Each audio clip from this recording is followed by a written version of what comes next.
It feels like the other side of the world. That's because it is. We head from the rainy shores of Snetterton 2 weeks ago to the sunny shores of Italy and Misano for round 2 of season 3 here at the SimGrid Sprint Cup. It's David Christie alongside Alex Goldschmidt, again bringing you all of the action live from tonight's races. But who could forget last time out at Snetterton, a very, very interesting, enthralling battle that took place there. Of course, the BMW G2 team taking the honours there. Niles Niox and Alex, an amazing opening round. We really couldn't have asked for anything more. Yeah, but now Sprint Cup Season 3 takes another twist in the tail because, David, we've got to remind the people at home that the top 15 now have success ballast. And, well, firstly, yes, big congratulations to Niles Niox and Arthur Camera, who has now been replaced by the original driver that was due to take part in this, Gregor Schill. They have an 11-point advantage over the Send It Racing pairing, the 699 Mercedes of James Parker and Charlie Crossland. But they also have the maximum amount of 35 kilograms of ballast, and that is going to be a rather tall order here at the Misano World Circuit. Marco Simoncelli here this evening. It certainly is. It doesn't sound like an awful lot, but that will add up, especially over the fast straights that Alex is going to take you round in just a couple of minutes' time. You see here the current standings as it is at the moment. You can see the BMW team, G2 Esports in the lead with 71 points. Number 62, it's then Send It Racing of Charlie Crossland in the 699. They've got a really strong chance tonight, I feel, as well. H3 Racing in the Ferrari 488 in third place. But again, very early in the season, it's way too early to take anything for granted or have a too much of a read into the championship so far. But Misano tonight, Alex, it's a very different challenge for the drivers tonight. Yeah, a lot of fast-paced corners, especially Corvone, turn 11. This circuit was opened back in 1972, so this season it actually celebrates its 50th anniversary, does Misano. It's hosted MotoGP, the World Superbike Championship, the Blancpain Sprint Championship as well, Boss GP, European Truck Racing, Formula Renault, and also DTM, amongst other things. So the differences here between Snetterton and Misano is that Misano's got a lot of straights, so it's going to be down to the cars that have the most amount of torque, but then also the ballast is going to come into it, especially with the centre of gravity going through turns 1, 2 and 3, and especially the tight and twisty stuff where you've got turns 4, 5 and 6, but then you've got quite a lot of straight line speed is going to be quite crucial here, but also the cars have got to be really good on the brakes. Well, I think without further ado, it's time to get a little bit closer to that Adriatic coastline and have a look up close and personal with the circuit here at Misano. On board at Misano on the Lamborghini Huracan GT3 Evo of Orange 1 FFF Racing Team, heading through into Variante del Parco through turn 1 at 137 km an hour in third gear, down to second for turn 2, and back up to third gear as you hit the rev limiter through turn 3. Short run down to turn 4 at Rio, hitting the brakes just before the 50-metre marker board, down to first gear through turn 4, into the right-hander at turn 5, before the 90 left at turn 6, which puts you onto the second of multiple straightaways here at Misano. Up through the left-hand kink at turn 7, before the hefty braking zone. Down from 5th at 230, down to first gear at about 85 km an hour through Quercia at turn 8. outer drift to the left-hand side before the braking zone for turn 9, which then leads into turn 10, Tramonto, another first gear corner.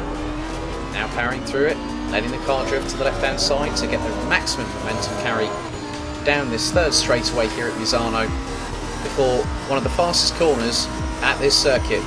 Turn 11, Carboni taken at 240 kilometers down in 5th gear as we head through into turn 12. Down a couple of gears to 170 kilometers an hour in the third before hard on the brakes through turn 13. First gear once again through Caro this time. Then into the left-hander at turn 15. Before the left-hander at Misano takes us on to the start-finish straight. And that's a hot lap here at the Misano World Circuit. Marco Simoncelli on board the Lamborghini Huracan GT3 Evo.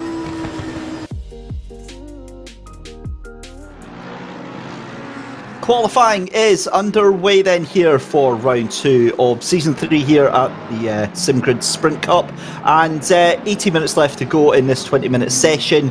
Again, Alex, the driver's going to be really getting to grips with this circuit as fast as they can. A lot of traffic for them to deal with. And on that track guide that was so wonderfully provided by yourself there, Alex, Turn 1 obviously is going to be such a talking point tonight. We saw that out at Snetterton, and I know that certainly a lot of the drivers' ears will still be ringing from race control, hammering home to them the what's expected to them in terms of the quality of racing that we expect from them tonight. What do you think we're going to see from that Turn 1? I think, well, it's effectively, it's 3 turns into one, and one of the biggest things is that the drivers are going to have to keep their noses clean, because race control had a hell of a lot of fallout to deal with at Snetterton 2 weeks ago. And let's just put it this way, the drivers were told in no uncertain terms that the standards were, in that sort of instance, unacceptable. You know, we've got 33 cars with us tonight. We know that Hout Racing Team, the pairing of Ben Hitz and Danny Gewson, won't be joining us, but we have got 2 teams that will be starting from the back of the grid because they have been banned from competing in qualifying. The 229 of PC Boys Esports, they will start from Stone Dead Loss or in the pit lane, and also will be the number 77 of Griffax Engineering. That is the Finnish pairing of Jonas Salvolainen and Jesse Kaupinen as well. So they're going to have to sit out this session, and it's about how they respond in kind to getting up the order. Luca Burke now in for alongside Ross McGregor, so the Slovenian who's been racking up championships quite recently in other ACC leagues as well. He's partnered with Ross McGregor. Now Ross McGregor, after that incident that we saw between him and Igor Ogrodnikov last time out on the very first lap, which caused the McLaren to be beached, I know for a fact that you know, that's a very strong pairing there, Ross McGregor and Luca Burke. I think they're going to be strong tonight. I think would be very silly not to consider them for a podium tonight. Incredible pace from the two of them. And the other thing that gets me about Ross is the consistency and determination that he puts into every championship that he approaches. And you have a chat to him, and he's so understated. He's never full of himself. He's always incredibly humble, always incredibly good fun to chat to. So it'll be very interesting to see how that one develops. The other thing about those 2 cars starting from the back of the grid, Alex, that you mentioned there, the Griffax Engineering number 77 of Jonas Savlainen and Jesse Kalpinen, and the 229 of PC Boys Esports of Daniel Gunchard and Lucas Romanek. I hear it at Misano, that might not be such a bad thing, given that obviously into Turn 1 through Variante del Parco, there's going to be potentially, and I hope there's not, but potentially some chaos. They could quite easily pick up some very quick and very easy positions.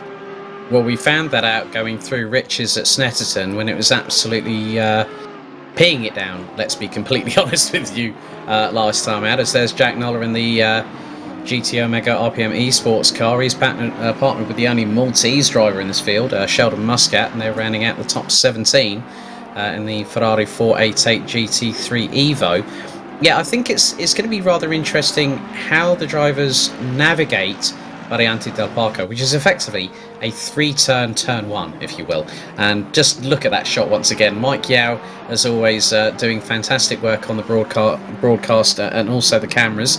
There's Lucas Kreutzer in the number 96 Ferrari, currently 13th in the running order of qualification. But that car is running with 25 kilos of ballast. And if I'm honest with you here, David, I think the Ferrari could be a dark horse, even though it is very much prancing. I see what you did there, Alex, and I very much like it. And I was literally just about to say something very similar, because believe it or not, ladies and gentlemen, your top 7 made up of just 2 manufacturers. That is McLaren and that is Ferrari. 3 Ferraris and 4 McLarens. That gives you an idea of the early pace here in qualifying, with just 6.5 minutes left. Underway of the qualifying. Still 13.5 minutes left to go. But, I mean, out of the blocks, those Ferraris and those McLarens, I mean, we know they're fast cars. We know that they've got a lot of pace. However, I would argue, Alex, that it's the long-term plan. It's that sort of game pace, that race pace. That's where I think they struggle, because I think that's where the things like the Merc and the Aston, they can really handle their tyres. They handle strategy a lot better, I think, than, say, the Ferrari or the McLaren. Yeah, speaking of McLarens, good to see the number 92 has finally joined us for this season. Currently driven by Amir Hosseini and is partnered with Alaric Enslin, who was one of the pairing that took the Season 2 crown here on SimGrid for Sprint Cup. Obviously, there were dramas, and Alaric was just like saying, is it just me, or is this like extremely stacked? Well, Alaric, you're completely right with what you just said on the YouTube chat there. So don't forget, if you are watching on the YouTube channel here, don't forget to give us a like for this video, hit the subscribe button, and also hit the notification bell. Super Saturday coming back this coming Saturday, and it will be heading to the home of British Motorsport. We'll have the 3rd round of the Best of British, and it will be my first time actually doing support races, and I'll be joined by Luke Rogers, and I think isn't it yourself and Lewis McGlade on evening duty for the Best of British at Silverstone, David, if memory serves me right? Certainly is, on both counts there. All I can say is, Alex, you are in for a wild time. You need to get the water and possibly a portable ventilator for those support races, because they are just so crazy. Always great fun and packed full of action. But yeah, absolutely spot on with that. Super Saturday this weekend.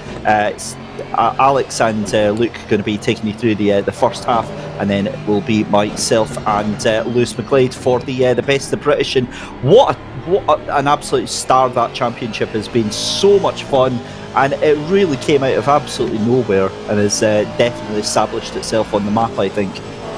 Yeah, very true, and obviously it uses all the current UK tracks that are used in the Intercontinental GT DLC, and of course the British GT DLC that has now been out for 1 month and 15 days, but in currently at the moment in qualifying with just over 11.25 minutes to go, it is the number 47 McLaren, the UK OG 47 pairing of George Boothby and the Flying Dutchman of Niels van der Kekelt. They are currently a 1/10.5 ahead of the number 99, and that is the GTWR crew, and that has got Simonini behind the wheel, and then it's the number 25 McLaren that rounds out the top 3. Luka Burke from Slovenia showing good pace in the number 22 from Team Rocket, and they are currently rounding out the top 4, and everyone's now that looks to be a little bit of front end damage on the number 16 Ferrari, Maximilian Wolmuth in the XL Racing by Renvelden car. Top 18 currently separated by exactly 0.927 seconds, and the 86 car, that's TF Racing with Manos Gerardis from Greece behind the wheel. He set exactly the same lap time. But you said about the BMW having a bit of a struggle here. Niels Neuox is behind the wheel of the G2 Esports BMW M6 GT3. They're currently down in 20th position. And 21 places, all covered by just less than a second as we go into the second half of qualifying. Would you believe it if I said nearly 50% of the top 20 cars are Ferrari? That is just an insane amount. 9 Ferraris in the top 20 right now show you just what a strong hand those cars have. But then in the top 10, you've got what looks like 6 McLarens up there as well. So, I mean, this is just, if this does hold on and these are the dominant cars, it is just going to be absolutely incredible. I mean, 9.5 minutes left to go. George Boothby there, 132.553, 1/10 of a second up on Giorgio Simonini in the 99 Ferrari there. But again, the quality and the consistency of these group drivers here. 22 cars all the way down to Harry Spears in 22nd within a second of your pole sitter. Just fantastic pace here at Misano.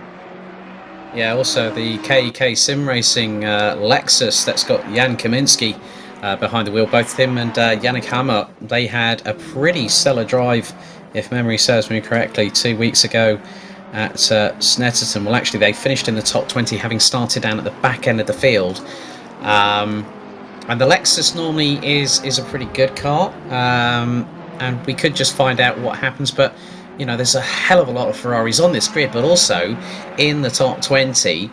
And, you know, I know for a fact that Nars Nayox and Gregor Schill will not, they won't be worried. They'll just have to be rather optimistic and realistic about what happens tonight, as we see Valentin Barrier from the Joliet Community Team 39 Audi, partnered with Jaroslav Honzik. And they're currently sitting down in 26th position. And they are also carrying some ballast, 22 kilos at this particular moment in time, as we clap our eyes on the first showing of the Musto GD Esports 53 Mercedes AMG GT3 with Tiziano Brioni behind the wheel, and the number 53, he has Alessio Ivan Pucero as his teammate. They do also run not just in ACC, but there are other simulators as well. So Tiziano Brioni, once he gets wound up and starts firing on all cylinders, he is normally a driver to watch here, and that could be the case here. Obviously, Italian track, they're going to know it very, very well. And also, you touched on about the fact of the Ferraris and the McLarens being up there. You know, I think some of the Mercedes will factor in, like James Parker, who's currently 12th at the moment, just over 6/10 off of provisional pole. You know, the Mercedes could also prove to be a bit of a dark horse tonight, and the reason why I say this, you've got all you've got all that weight at the front of the car. So the minute you go into a heavy braking zone after a long straight line, you know, a long straight here at Misano, the Mercedes is going to be able to have that pointy front end, go hard on the brakes, rotate the car in, and the mid-engine rear-wheel drive cars might have to watch their backsides about this tonight. Yeah, for sure. We'll have to see how that one pans out. But another car that's actually impressed me just now is the 404 H3 Racing Black of Hamada Arkizi and Luke Whitehead. Hamada currently in the car doing the qualifying. Up in 7th place, at the moment, with that 133.0. That's just 0.4 of a second off of George Boothby's time there. But, I mean, that's with 28 kilos of ballast. So, you know, less than half a second off with that amount of weight. That is a really good lap, and again, some good pace in that car. Keep your eyes on Amir Hosseini as James Parker goes wide coming out of the final corner. Hosseini's just gone P4, and he's just over 2.5 of a second off of pole position. Gerardis in the TF Racing Ferrari is P10, Arquizi 9th. Boothby is just 0.162 ahead of Simonini in the 99 Ferrari. And look, that is effectively, that is a 60-40 split between Ferrari in the latter's in Ferrari's favour, and McLaren. There's 40% in the top 10. That is two brands locking at the top 10, and we've got just under 5.5 minutes to go. Can anyone break this deadlock? I don't think I don't think I've seen that before, Alex, where I've seen two brands just absolutely lock out essentially the top 20. I mean, obviously you've got the 31 Audi down in 18th place. You've got the Mercedes of James Parker in 14th, and then you've got the 56 of Antonov up there as well, Kirill Antonov. But they feel like outliers. They feel like one-offs when you consider that the rest of the cars are away further down the field. It's incredible pace. It does, to a certain extent, feel like kind of free positions for the Ferraris and the McLarens. Yeah, I mean, you've also got a few, like you said, Antonov in the 56 like and subscribe. You've also got the Lada Team Rosneft car with Igor Orgorodnikov behind the wheel. They're currently 16th in that Aston Martin. Noyox, he's quite an experienced driver when it comes to sim racing, but with the maximum amount of 35 kilos of ballast, I think it's going to be damage limitation for Noyox and Schill tonight. They've also got to time their strategy correctly, because as we see Damien Paulus in the number 7 Carbon Simsport Blue going literally nigh on straight lining Variante del Parco through turn 1 and into 3, and that's another point you said about going into Variante del Parco. We could find it that drivers could end up using the runoff area if they have to avoid potential ramifications of maybe being involuntarily involved in an accident they don't want to be a part of. And we could see that. Darren King from in the 377 Ferrari, he's running with Jan Willem van Ommen. Tiziano Brioni, in the meantime, for Musto GD Esports, has gone P6, and that has broken the stranglehold of McLaren and Ferrari. The Italian on home soil goes to within 3/10 of George Boothby. I think the top 5 needs to start getting a bit of a motor on right now, David. What a lap that was from the Musto GD Esports 53 driver there. I'm really genuinely impressed with that. 0.273 off of pole position there. And it's not just like that's a little bit close. I mean, that is within a hair's breadth of getting onto pole position. Such is the narrow margins that we have here in Season 3 of the Sprint Cup. But as it stands, it's still George Boothby in pole position for the number 47 UK OG47 team, teamed up with the legend that it is Niels van der Kekkel alongside with him. Just hearing from our production team, Alex, as well, something that I was trying to do the maths on that, and I kind of gave up trying to do it myself. Working out how many drivers that have got ballast are in the top 10 there, and I'm pretty sure that I just heard there's only 3, and they're all in Ferraris. That's not at all surprising. The Ferrari really showing its credence around here. The biggest thing is that how are people going to respond? We've got just over 2 minutes to go. It's going to be a fight back for Valentin Barrier and Jardier in the number 39 Audi, as Valentin now makes his way through in towards the left-hander at Misano, brings the Audi onto the start-finish straight, the sole Audi. And I still remember when we had that talk about that, when Michael Hamlet said that, they forgot to change the car to the choice that they wanted. And so for Season 3, as Barrier goes P26, Brioni now going through into turn 8. And then it's the run down towards the far part of the circuit. So that was through Quercia, now into... He's actually 2/10 up. He is currently on a provisional P2, so that could put him alongside George Boothby. But it seems like Brioni's just lost the time on the hairpin through Tramonto, but he could. He lost all of it, but it's dependent on how he responds through Carbone. He's just gone through that at 5th gear at about 240 kilometers an hour. And yeah, you can just tell the back end stepped out when he went under braking through turn 12 there. More dramas for other drivers. Reece Tattersall for the Adrenaline Race red car. But it seems like that Brioni might have made up a little bit of time, as he's going to get another lap here. So he comes towards the line, goes P5 on that effort, so he managed to claw the best part of nigh on a 10th back. But I must admit, the 777 Zahir Essa from South Africa from Sim Racing Masterclass has put it on P4. That's a brilliant lap from him, as we go to Jose Lago Montero from Zenith Esports as they round out the top 20. And you want to know something, David? P3 and P4, they're on exactly the same lap time at this particular moment, and we are counting down to the end of qualifying. So Yeah, it was the number 25 of Nowakowski, and Zahir Essa setting exactly the same lap time, a 1:32.748 as Lago Montero goes up into 19th. Noyox has called it a day. Checkered's out for qualifying. And I'm just thinking about that lap that Tiziano Brioni put in, because that was not a clean or an exemplary lap. It was fairly scruffy from him, and if he still managed to get a decent time out of that, what can he do if he actually gets a smooth, clean lap in? We'll find out in just a second. Here's James Parker from Send It Racing, using all of the curbs and then some as he comes round the second to last corner. That is after Curva del Caro. He's going to head down to Curva Misano now. Just comes round the corner.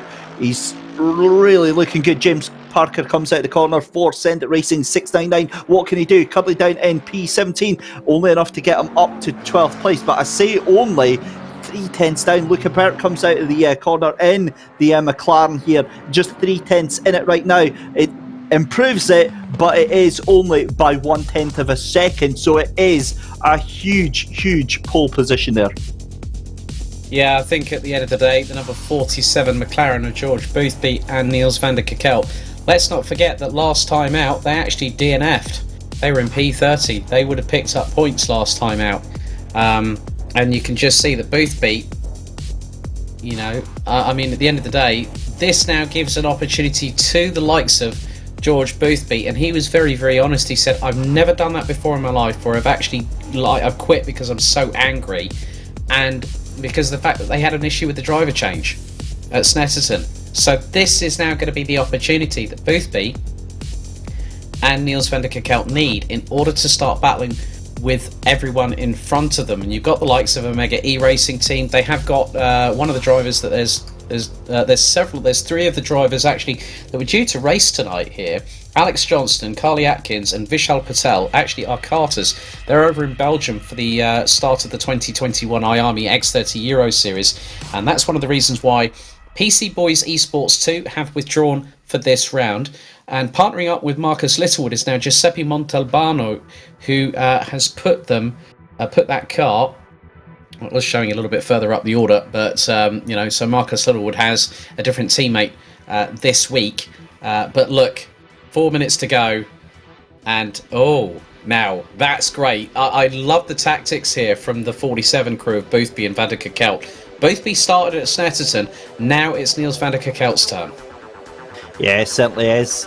Alongside him then on row one, as we take you down, it's going to be Giorgio Simonini in the 99 GTWR Racing Team number 1 car.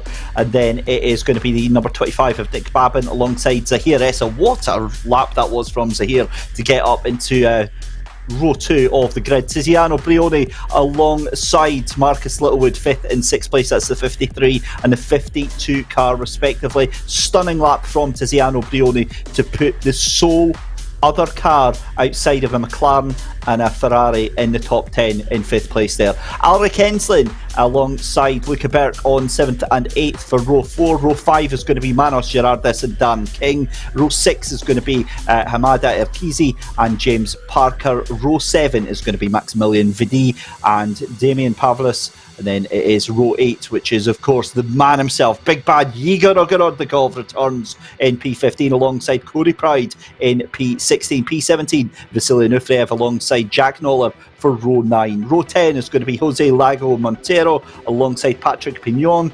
And then on row 11, Niles Noyox, your current championship leader, down in 21st alongside Florian Becker in the 111 Porsche. Do like seeing the 111 of Florian and Richard. Be keen to see what they get up to tonight. Lucas Kreuzer in the number 96 Ferrari is on row 12 alongside Felix Rupert. And then it's Harry Spears alongside Valentin Barrier on row 13. Row 14, Christoph Verstappen alongside Rhys Tattersall.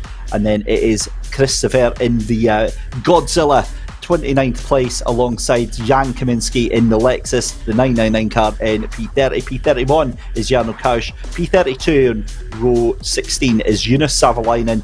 And then at the back of the grid, the 229 Mercedes of Daniel Ginchar. There we go then, 1 minute 40 left to go, Alex. Let's have a little chat about what we think we're going to see tonight, because do we think drivers are going to be playing for the championship, or is this just a straight out race for 90 minutes? I think it's going to be a straight out race, because this championship has yet to fully get into its stride, David. And the reason why is because of the fact that we've got 6 rounds.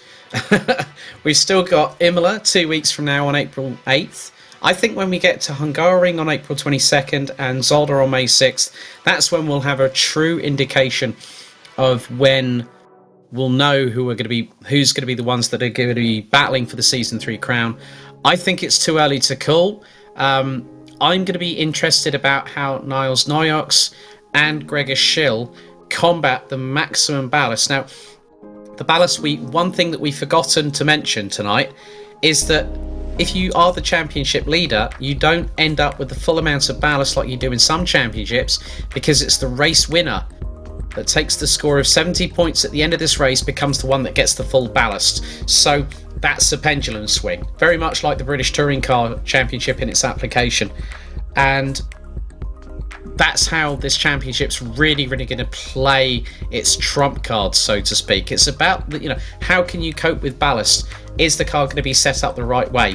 Are you going to be able to cope with it? Is your teammate going to be able to cope with it? How are you having to change your strategy to work with it rather than work against it? And it's about that team that works with the ballast rather than works against it that is really going to come out trumps at the end of the season, come Suzuka on May 20th for the season finale.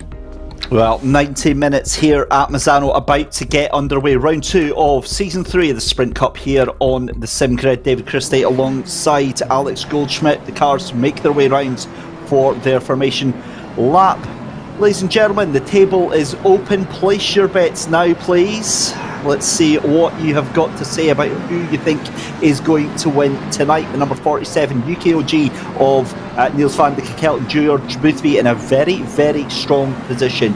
But I say this, and I said this before, I don't know if it's going to be a McLaren or a Ferrari that's going to take the win here. And I say that because I genuinely think that the likes of the McLaren on race pace and in race strategy, I think it can handle itself better as a car, but that doesn't matter if it can't get past turn 1. So as much as this seems a really daft thing to say, I don't think it's going to be a McLaren or a Ferrari that wins tonight. And feel free to absolutely dig me out at the end of the stream if that is not the case. But Alex, what's your thoughts on it? It's going to be a tough one to call, David. I mean, the track temperature is 30 degrees Celsius, so not only have you got to, if your name is Niles Noyox and you're starting, which he is, in 21st position, you've also got to compensate for tyre degradation. And with hotter temperatures, some cars might burn the tyres away that little bit faster. And let's not forget the 10-minute pit stop window. The biggest thing is that if you don't have your pit stop, it's an automatic 130-second post-race penalty. And that could see someone go from hero to zero, just like that. It certainly could. It certainly could. So the cars make their way along the back stretch just now. They're making their way along towards Curvone. And then it is the section towards Curva del Caro. They head into Curva Misano and then start the race. So weather has improved drastically. You'll be glad to know that it is not Snetterton weather that we are having here. It's actually sunny in the rest of Europe, not like here in the UK. Can confirm. I'll look outside just now. Yep, raining. Track temperature is... where you are. It's Scotland, of course, it's always raining. But track temperature, again, production team doing an awesome job pointing this out, Alex. Much hotter than it was in qualifying. An increase of 8 degrees after qualifying. So air temperature 26, track temperature 30. And I've got a feeling that it's going to be even hotter. As look, it's 10:30. It's 10 o'clock in the morning. 10 o'clock in the morning. We've got sunshine for the next 30 minutes. I wonder if any of the virtual tifosi might have a virtual martini in about half an hour's time. You never know. Maybe a bit of an aperitif. But it looks like we're about to go racing here at Misano for round 2.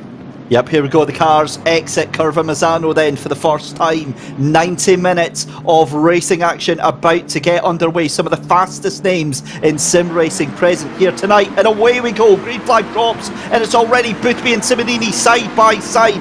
Duking it out, going down towards turn one then. And everybody looks like they're getting through just now. But it is going to be Boothby up into the lead then, still ahead of Giorgio Simonini. And the cars are as you were coming through Variante del Parco. And it looks like Nowakowski's having a little look up the inside of Simonini. But Simonini much further away and can think better of it. This is better, ladies and gentlemen. This is much, much better. And this is the sort of racing that we expect here at the Sim Grid. Yeah, 2x2 hurrah through turns 4, 5 and 6, and it looks like I've seen a couple of drive-throughs come through on the timing tower for Cody Pride and Yannick Nuller, but it looks like they're being cleared and investigated. But now there's a bit of dramas going through Quercy, I believe. I think I saw nearly 4 abreast in the picture-in-picture. But you know what, the battling here is really coming alive. Lucas Kreutzer being battling away with Valentin Barrier and Maximilian Wolmuth. Harry Spears up to 26. Christopher Strepp in the Aston Martin for NSN Racing. A bit further down the order as now Simonini fancies his chances on Boothby as they've just gone through into the far part of the circuit through Carbone at over 240 kilometres an hour. But Boothby's not giving this up very easily through the left-hander at turn 15. And then the next left-hander, turn 16, Misano. Boothby could have Simonini going up the inside of him through into Variante del Parco. And there's the flash of the lights from the GTWR 99. Oh, he quickly moves to the right-hand side, but Boothby quickly keeps the McLaren in tall order and ahead. And that was a very, very clean first lap. So obviously the drivers took notes of what was said in the drivers' briefing before the race meeting got underway. But George Boothby, with 2 minutes down, we're on lap 2. And look, Nowakowski in the number 25 McLaren is closing. Zahir Essa is with them as well. So top 4 at the moment is... And it seems like there's been an incident off of turn 4. It seems like James Parker has been involved in that one. And that is the 699 Send It Racing. So it's a lot cleaner in the initial foray in the first 2.5 minutes than it was at Snetterton, David. It certainly is. And a cracking start. Niels Neuox, the huge crash at the hairpin. Niels Neuox out, and that's a couple of Ferraris. That's the Audi that's recovered as well. I think that's Valentin Barrier, is that, or is that the 31 of Pignon that's making its way? No, it'll be Barrier, because Barrier's just escaped from that. So that is bad news for the championship leaders, and that will have huge championship implications. Back to the race itself though. Yunus Savlainen, what a start from them, up into 22nd place in that 77 Griffax Engineering Mercedes, trying to hunt down. Oh, Christopher goes wide as he tries to go around the outside of Daniel Ginchard. And the other car that was involved, it looked like it was the 96 of Lukas Kreutzer from Speedmax Motorworks there. And it looks like as Igor Ogorodnikov goes flying exit stage right with 2 wheels on the grass coming out of Misano in the Aston Martin. And then you've got Damian Paulus from Poland in the Carbon Simsport blue car. He's fending off Kirill Antonov in the number 56. Like and subscribe. Then you've got Pignoni in the number 31. Not too far adrift. A lot of closer battles than we had at Snetterton. David, I think we're just only getting warmed up, and even with the temperature so high at Misano already. Oh yeah, you better believe it. George Boothby though, that gap now just 0.6 of a second ahead of Giorgio Simonini. I think Simonini is now just waiting back, holding on, and what a great start from Tiziano Brioni to go up into P5 in that Mercedes for the 53 team, that Musto GD Esports 53 team. Cracking job from them, but I mean, I've got to say, 2 laps in, this is looking remarkably stable from these drivers. Yeah, we're going to go to a replay now. Okay, so that's the 285. That is the 285 pairing. That's the Cymax Motorworks 285 crew. And this is Griffax just up ahead. Oh, now there was one car turned around just in front of them. I just caught it was on the outside. That was going through Variante del Parco.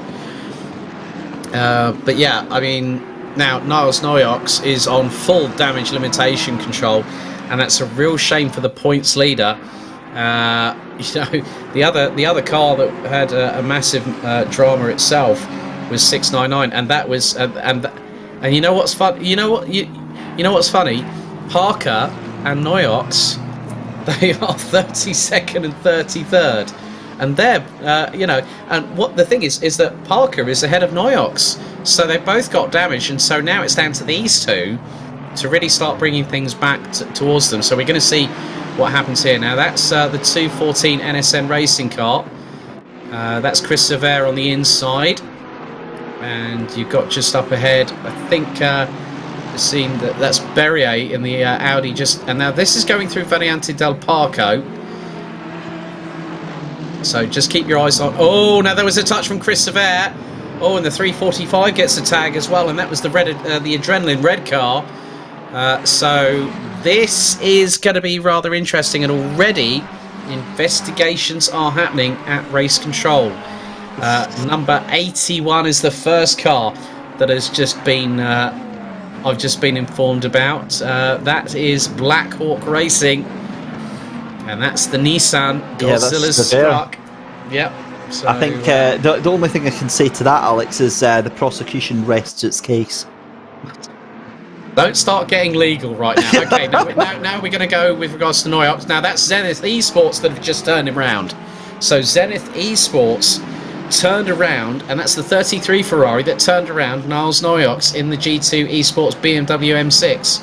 So the 699's off. James Parker is off again, and that looks like it's going to be at Curva del Rio that he's had that moment, gets it going again, but that looks like it was all by himself, and that now drops him even further down. That means that the 33 has dropped down as well. That is the number 33 of Jose Lago Montero. So, I mean, that is an absolute disaster for James Parker. They're running second in the championship, and Alex, not one of your top 3 championship contenders is in the top 10. No, I'm just having a look to see where the 404 is at the moment. Luke Whitehead behind the wheel. Hamarda Erquizi got the car in qualifying. They're currently P11 at the moment. Right, okay, we're going to have a look now. Now, this is Parker. Ogorodnikov just behind. Parker's got the high beams on. And he gets a tag from Ogorodnikov. Oh, no. And that causes a carambolage right behind. It was the slightest of touches between Ogorodnikov and Parker there. I'm sure that's probably going to get investigated. But Simonini, in the meantime, is now going all full guns blazing here against Boothby. That's for the lead. Certainly is, and he did have the fastest lap of the race, but that's now got Zahir Essa in 4th place. So, I mean, we're on lap 4, lap 5, and the top 4 cars, Alex, split by just 1 second. That is unbelievable for things to be still so close, and I've got to be honest, I think it's all going to go horribly, horribly wrong. But just looking as well, looks like Tiziano Brioni loses that 5th place there to Amir Hosseini, who takes back the 5th place. We've got penalties coming in thick and fast as well, and that is not going to go down well at all. Cars 36 and 69 have been given a drive-through penalty. That is Cody Pride in one of the cars, and then also the 36. They have been, that's Jack Noller from GT Omega RPM Esports, drive-through penalty for both cars for incorrect positioning at the race start. So those were the 2 drive-throughs that we saw on the timing tower on the screen. They were taken away and then investigated as a result of that. So, I think, to be completely honest with you, we're into the first 9 minutes of the race, and to see Zahir Essa in the 777 Ferrari keeping pace with Nowakowski, Simonini from GTWR, and then Boothby leading the way, and Boothby's led pretty much from lights out, but Simonini in that Ferrari is looking rather racy tonight. He certainly is. He's got a lot of pace right now, and so is Mikhail Nowakowski and Zahir Essa just behind. I mean, do not discount either of those 2 cars behind them. and then Amir Hosseini as well. This is just amazing stuff. So we've still got the 81 car, the 33 and the 92 under investigation, and I would imagine that will be for various amounts of contact, and that goes from bad to worse for Jose Lago Montero, because they're under investigation and they're second last at the moment. So not the best right now, but I've got to say, George Boothby doing a cracking job of holding on to that position, because Simonini is right on his tail but can't actually make a move right now. Jinx out to the right hand side, but that is never going to work because Boothby's going to force him a long way round the Curva Gerzia, and it's on the run down to Curva Tramonto just now, but Simonini's going to have the inside line. Is this a change for the lead? I think it is. That's nicely done by Simonini. He got a good run down the back straightaway through turn 6, 7, and then into Curva Gerzia at 8. And Boothby, I think, did the right thing there, just to let Simonini pass. And now the strategy game really comes into play. Track temperature has now climbed a further degree in the first 10 minutes of this race, and now Boothby starting to feel the heat under the collar, courtesy of the number 25 from Carbon Simsport. That's Michał Nowakowski from Poland, who's teamed up with Russia's Nick Babin. Their third place, we go on board with the Rutronic E-Racing number 31 Audi, Patrick Pignoni from Switzerland. One of the 3 cars under investigation just so happens to be Amir Hosseini in the Taro McLaren, and Hosseini is currently just over 8 tenths behind Zahir Essa, and has got Tiziano Brioni coming up close and personal. Montalbano in the 52, half a second off of Brioni, and then Luca Burke taking the first stint for the number 22 Sancho Rocket Esports car. There's Harry Spears up to 21st position.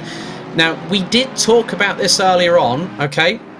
The number 77 of Griffax and the number 229 of PC Boys Esports 1, they started at the back of the grid. Salvalainen 17th, Ginchard 20th. You were spot on with what you called earlier on, reference Salvalainen and Ginchard making some initial headway, as there goes Amir Hosseini as a mistake from Nowakowski, who's also had Zahir Essa go past him, and that is heading into Curvone, and here comes Tiziano Brioni from Musto GD Esports.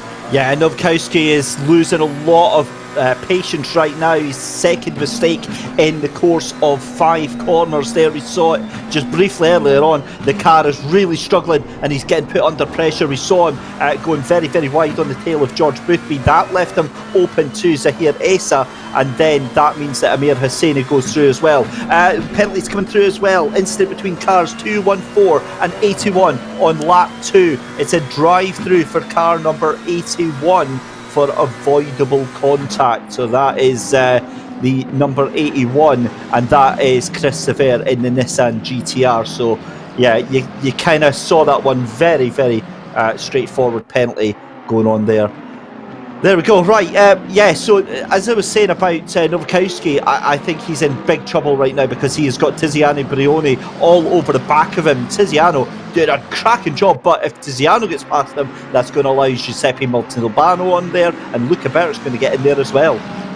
Keep your eyes on Darren King. He's only 1.4 seconds behind in the number 377 Ferrari. And then you've got Gerardis from Greece in the 86 TF Racing. Oh, mistake from Brioni, and here comes Montalbano up towards the next corner, and this is going through into Tramonto. Brioni keeping it towards the inside, Montalbano to the outside. That could allow Luca Burke to get up the inside through in the 22 McLaren. The move is starting to happen. Luca Burke will now get the run, or does he? No, he slots that back in behind the Ferrari, heading into Curvone at turn 11, and that was very close indeed, but the McLaren should be just as sharp as the Ferrari on the brakes. And look how close Luca Burke is to Montalbano. This is the battle for P7, but Brioni keeps it planted as they go through turn 14.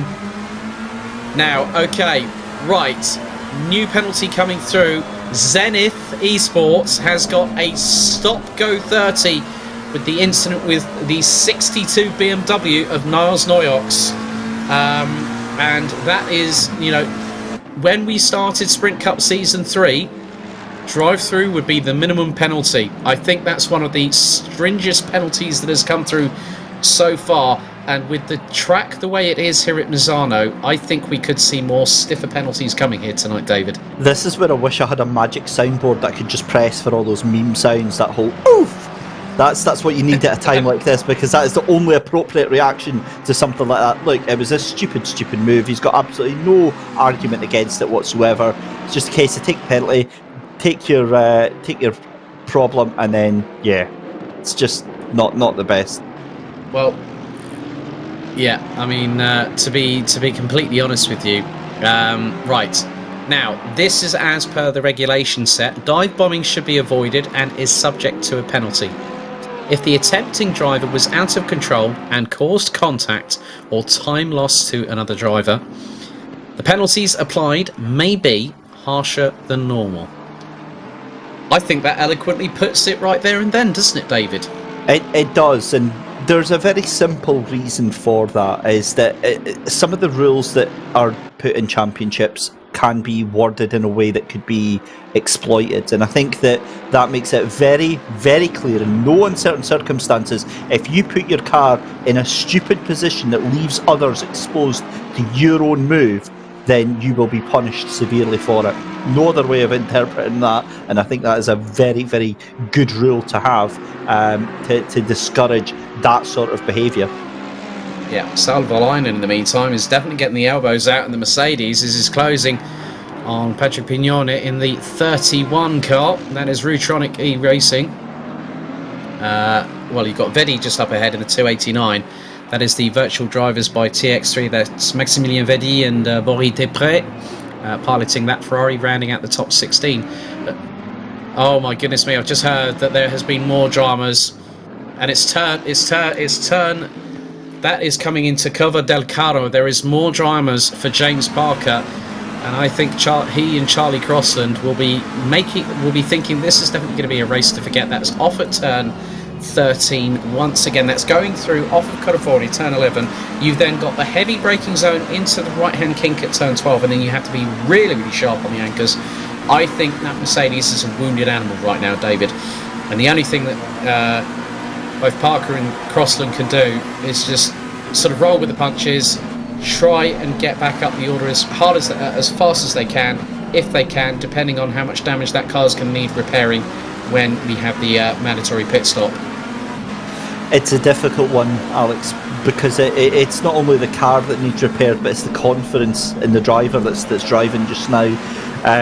I know from personal experience, when you're that far behind the field and it's these seemingly simple mistakes all by yourself, you've got nobody to blame, so the first thing you do is you blame yourself. It's your fault. It could be a problem with you not being able to get to grips with the car. What a run though from Luca Bert. Sorry, got completely distracted there on the entry into Variante del Parco there. Luca Bert looking so strong in that McLaren. But but back to the point I was making about the driver instantly blames themselves because they've got nobody else to blame.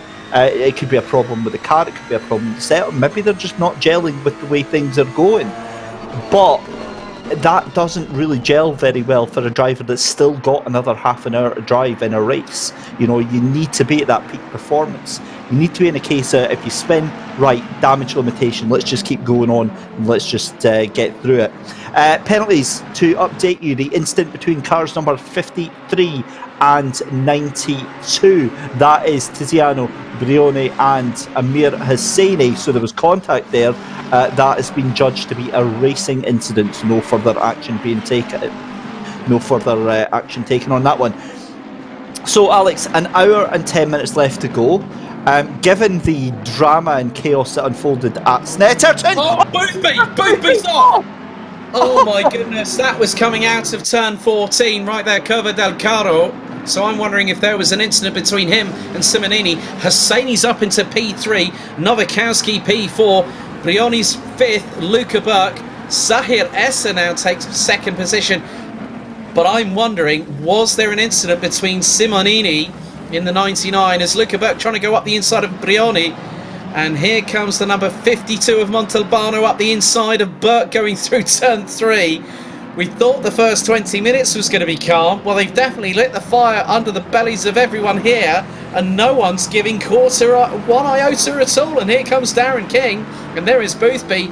just behind, and Luca Burke runs wide coming out of turn 6. Wow. We thought that Snetterton was going to be action-packed, and George Boothby nearly makes it 3 wide, going through into Questia. That will never happen in a month of Sundays. There's now King and Burke tangle. Burke wide. King is absolutely getting fired up, and now Boothby trying to go through into Tramonto through turn 10. Well, would you believe that? That is just kicked off right good and proper. Good old dust up is what we're having here at Misano. We've got P3 to 11 in a line here, David. That's crazy.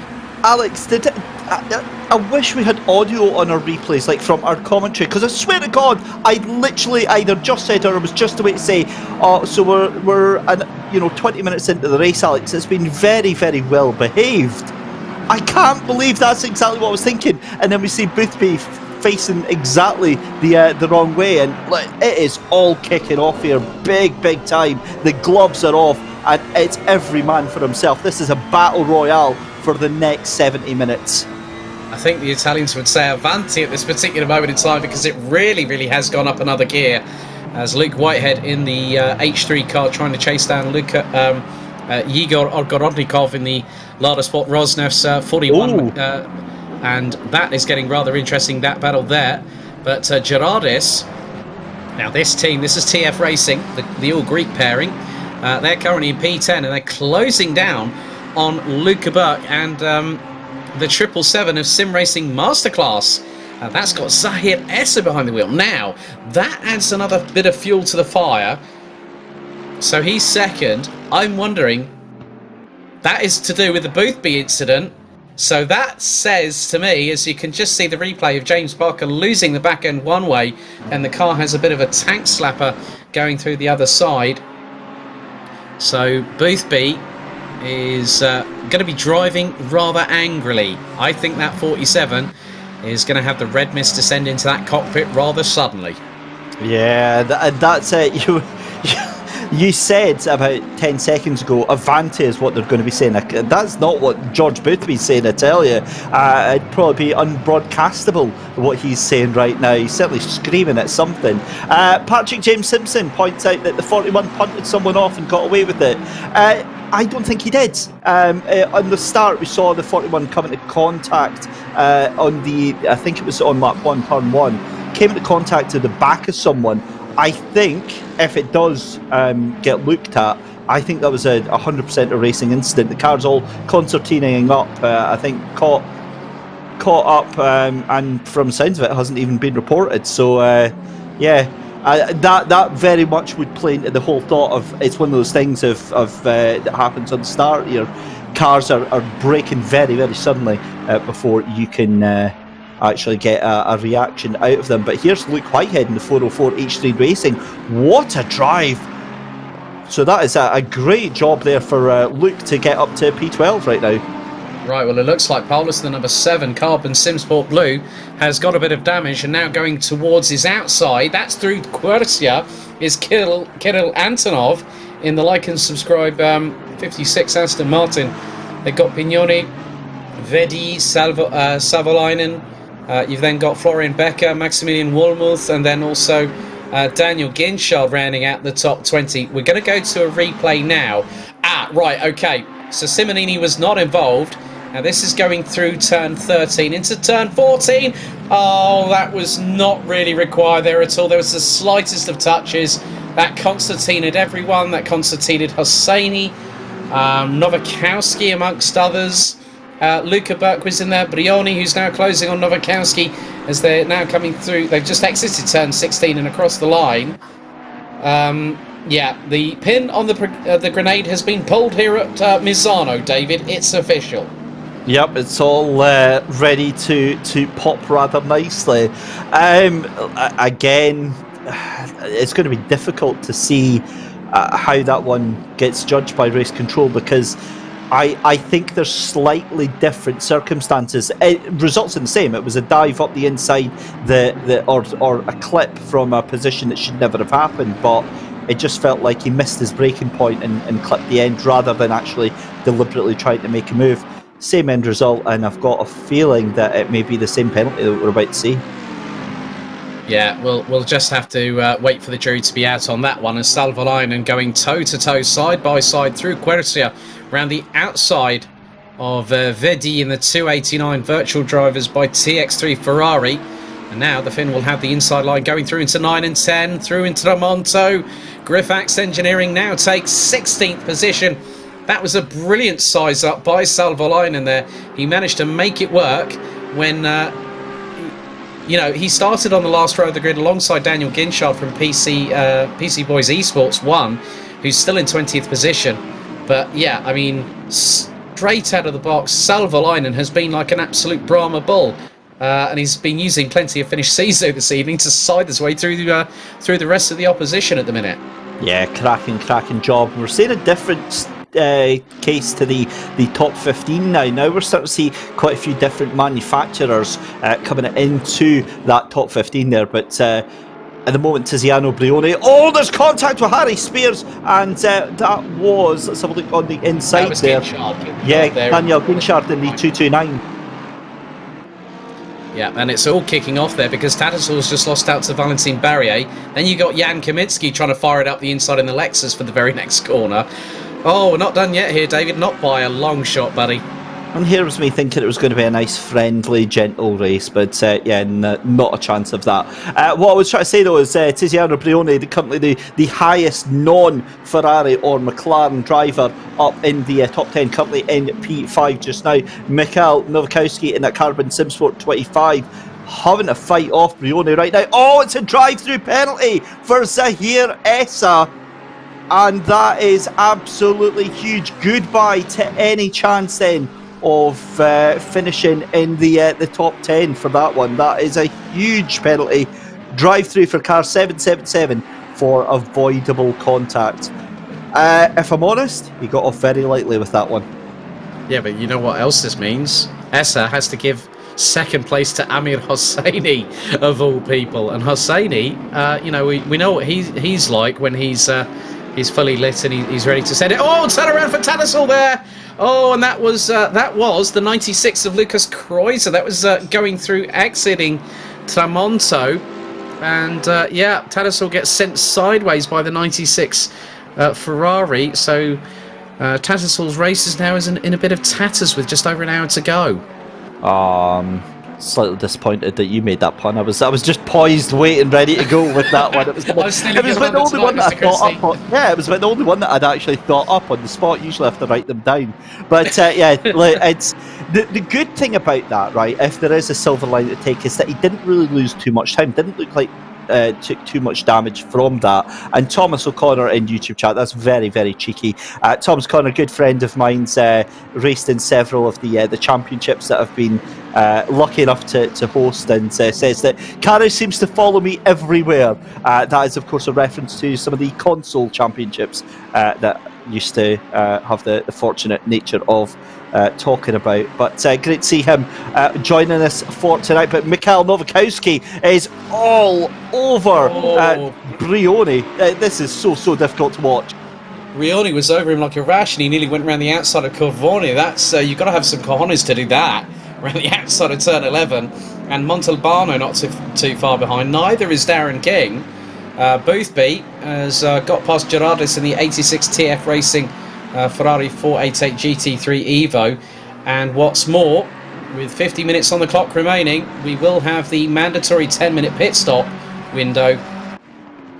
And we've also had that the number 96 of Lucas Kreuzer is under investigation. I would imagine that's going to be for that incident involving him and Reece Tattersall from Adrenaline Red in the 345, just going through out of Tramonto. But Zahir Essa has got to serve his drive-through penalty rather quickly, because if they don't do it within 3 laps, that's going to cause no end of damage. And you know what that means? That's going to give Simonini around about nigh on a 7-second lead over Amir Hosseini at this particular moment in time. And you know what the funny thing is? Simonini has actually got ballast on that car. And that Ferrari, I'll be completely honest here, he's running in the 134.1s here, David, as we're fast approaching the completion of lap number 19. Yep, 15 kilos of ballast on that leading car at the moment, and doesn't really seem to be bothering him all that much in terms of pace. It's been a good stint for him just now, although I do wonder what Hosseini is going to try and do in terms of pit stop strategy, possibly looking for the undercut, possibly looking to hand that thing over to Alaric Enslin, his teammate, and of course one of the two former champions of this Sprint Cup. Here we go. This is the 345 then, and that's the 96 up the inside. That's Lucas Kreuzer. Yeah, that's you just can't do that. It's unfair because there's no need for that to dive up the inside and ruin somebody else's race like that. Granted, it could have been a lot worse, but I think that's definitely going to be some sort of penalty for Lucas Kreuzer in the 96. Yeah, I just now the funny thing is, I just noticed the gap between Simonini and Hosseini is now 1 point. Was looking at around about sort of a few seconds less than what it was. I mean, Patrick James Simpson has just put, Jardy has just put carrying Valentin Barrier as usual. Laugh out loud. You know what the biggest thing is? Seeing and thank you very much to Michael Hamlet as always for his behind the scenes sort of giving us the information that we need. If you're P2, the drive-through penalty will put you down in 20th position, and that is absolutely immense when it comes to the point standings. Alex, you're absolutely spot on with what you caught on there. Giorgio Simonini has had something happen. That gap was 7 seconds, and it's now down to 2 seconds. It's now down to 1.6 seconds. What has happened to our race leader, 99 car of Giorgio Simonini? Because he's being absolutely harassed right now from Amir Hosseini. This is an incredible development with just under an hour to go in the race, and this is now quickly becoming a 7-car battle for the lead. Would you believe it? Well, I've just spotted that Simonini lost over 1.7 seconds in Sector 3. Now, that includes some of the highest braking points on this circuit going through from Corvoni, turn 12, 13, 14. He's had a massive dramas there as Luka Burke is now trying to keep Igor Ogorodnikov at bay, as well as Luke Whitehead. And there's been another penalty issued. That is for the number 96, Lucas Kreuzer from Sidemax Motorworks. Will have to come and serve a drive-through penalty with a contact on Reece Tattersall going through Tremonto on lap 16. But Ogorodnikov has got past Luka Burke. Oh, Whitehead up the inside, but tangles with Luka Burke, and Burke nearly ends up in the barriers going off of turn number 5 there. Oh, my goodness me. There are last-ditch attempts. I caught the tail end of that. And, you know, Ogorodnikov got through. Whitehead decided, well, I'm going to fancy my chances up the inside of Luka Burke. And that is just how tight things can get here at Misano, David. It is literally, you either send it or you don't. You can't go, you know, half-arsed into it, because otherwise you're going to make a mistake, and that could cost not just you a penalty, but also the other person gets completely compromised. Yeah, they certainly do. One person is completely compromised as well. Mikhail Novikowski in 3rd place right now. He has got it all to do, because he has got Tiziano Brioni and Giuseppe Montalbano all over the back of him in that battle for 3rd, 4th and 5th place. This is crazy action going on right now. The two in front, Giorgio Simonini getting a little bit of a gap over Amir Hosseini. That gap now down to what looks like 2 seconds between the two of them. But this is fascinating little turn 2 events here right now, because I've got to be honest, from this whole top 8 cars, anything can happen right now. Yeah, we've got just over 6.5 minutes until the pit stop window engages, so, you know, that's going to be a mass run to the pit lane, and it's about who blinks first. You know, we've got some really good battles happening here. Simonini leading from Hosseini, and he'll be handing over to Season 2 champion Alaric Enslin from South Africa in probably the next 10 minutes or so. I would think that you're going to see some drivers blink and go first into the pits, and you know, it depends obviously what map they're running at, what ABS, what traction control. Has the car got any damage? They're having to strategize all of that through. Oh, now the funny thing was, there's a little bit of a touch there between Brioni and Novikowski, but a big thanks to Mike Yow. He just said that Simonini had a massive lag spike, and that's why he went straight on in Sector 3, and that's why he lost all that time to Hosseini. So it can just show that the thing is that Simonini, if you have a lag spike here in sim racing, that can also cause problems for drivers, and that can be at a moment's notice. Oh, wide there from Nowakowski. Brioni up the inside. This is through cover del Carro, and Nowakowski will get the run, but no, Brioni keeps it planted around the outside through turn 15. And now Darren King and Montalbano go into the barriers off of the pit lane entrance. Oh my goodness me, that was Darren King tried to go up the inside of Montalbano, and Montalbano hit the barrier sideways. Oh, and Darren King gets a tap from behind, courtesy of Luca Burke, who's got Jalvo Salvalainen. Right, Salvalainen. This is all kicking off. Darren King is now going to have a massive drama. Montalbano is definitely going in for damage, and we've still got under 55 minutes of this. Alex, Yegonokononikov has got a drive-through as well. The number 41 has got a drive-through. Every week it feels like we say this. If only he could keep himself out of trouble. And it's another drive-through for the Russian. Absolutely devastated. But I tell you what, I am furious at that rejoin. That was absolutely absurd. So that is potentially going to be 2 separate penalties there for Dan King. One as a result of that. Is it? Oh, Max Veddy. That was Veddy and Paulus that came together there, just going through Quercia. This is not now. This okay, right? Incident between. Now you said that now this is to do with James Parker from Senate Racing, and there's more dramas here. Patrick Pignoni pinballing off of the side of Luca Burke.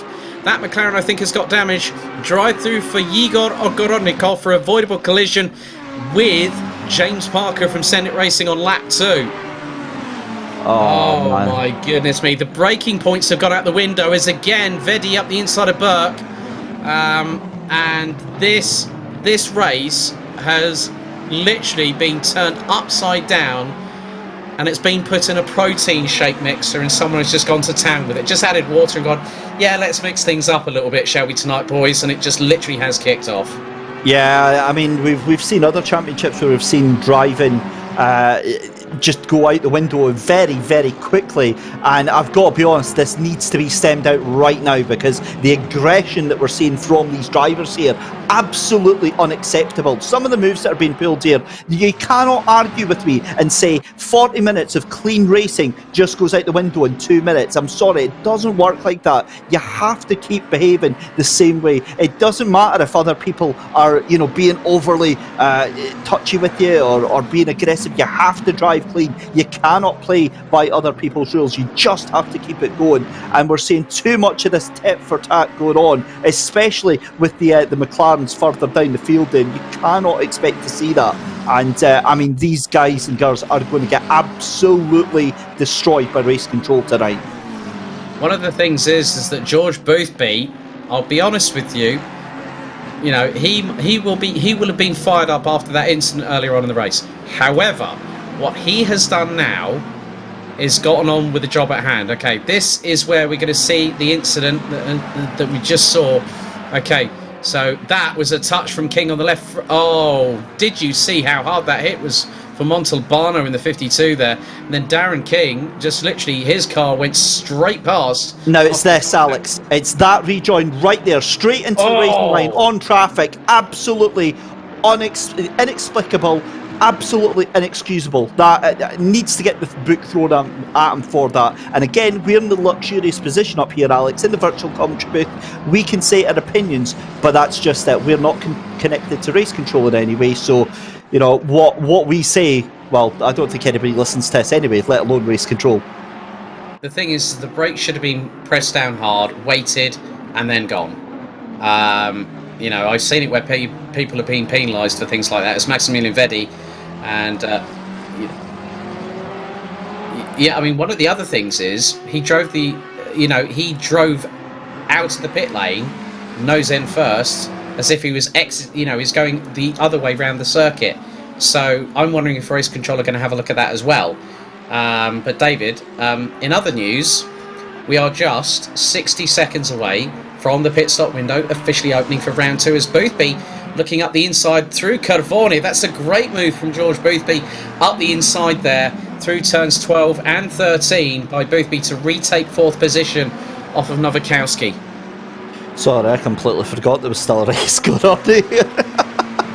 Oh, what a move though from Boothby. I mean, look, he had that bad luck early on, and to keep going the way that he's doing, yeah, that is a great championship drive going on right now. Florian Becker. Now, I am happy that we've cut to this because I'm a big fan of the double 11. First saw him in the Porsche Championship, the Porsche Cup, of Florian Becker and Richard Lindhorst in that bright pink livery. It reminds me a lot of the bright pink livery that we usually see from Martin Buchan, but currently hunting down Luca Berg. And Luca Berg is another driver I think, we have to take our hats off to.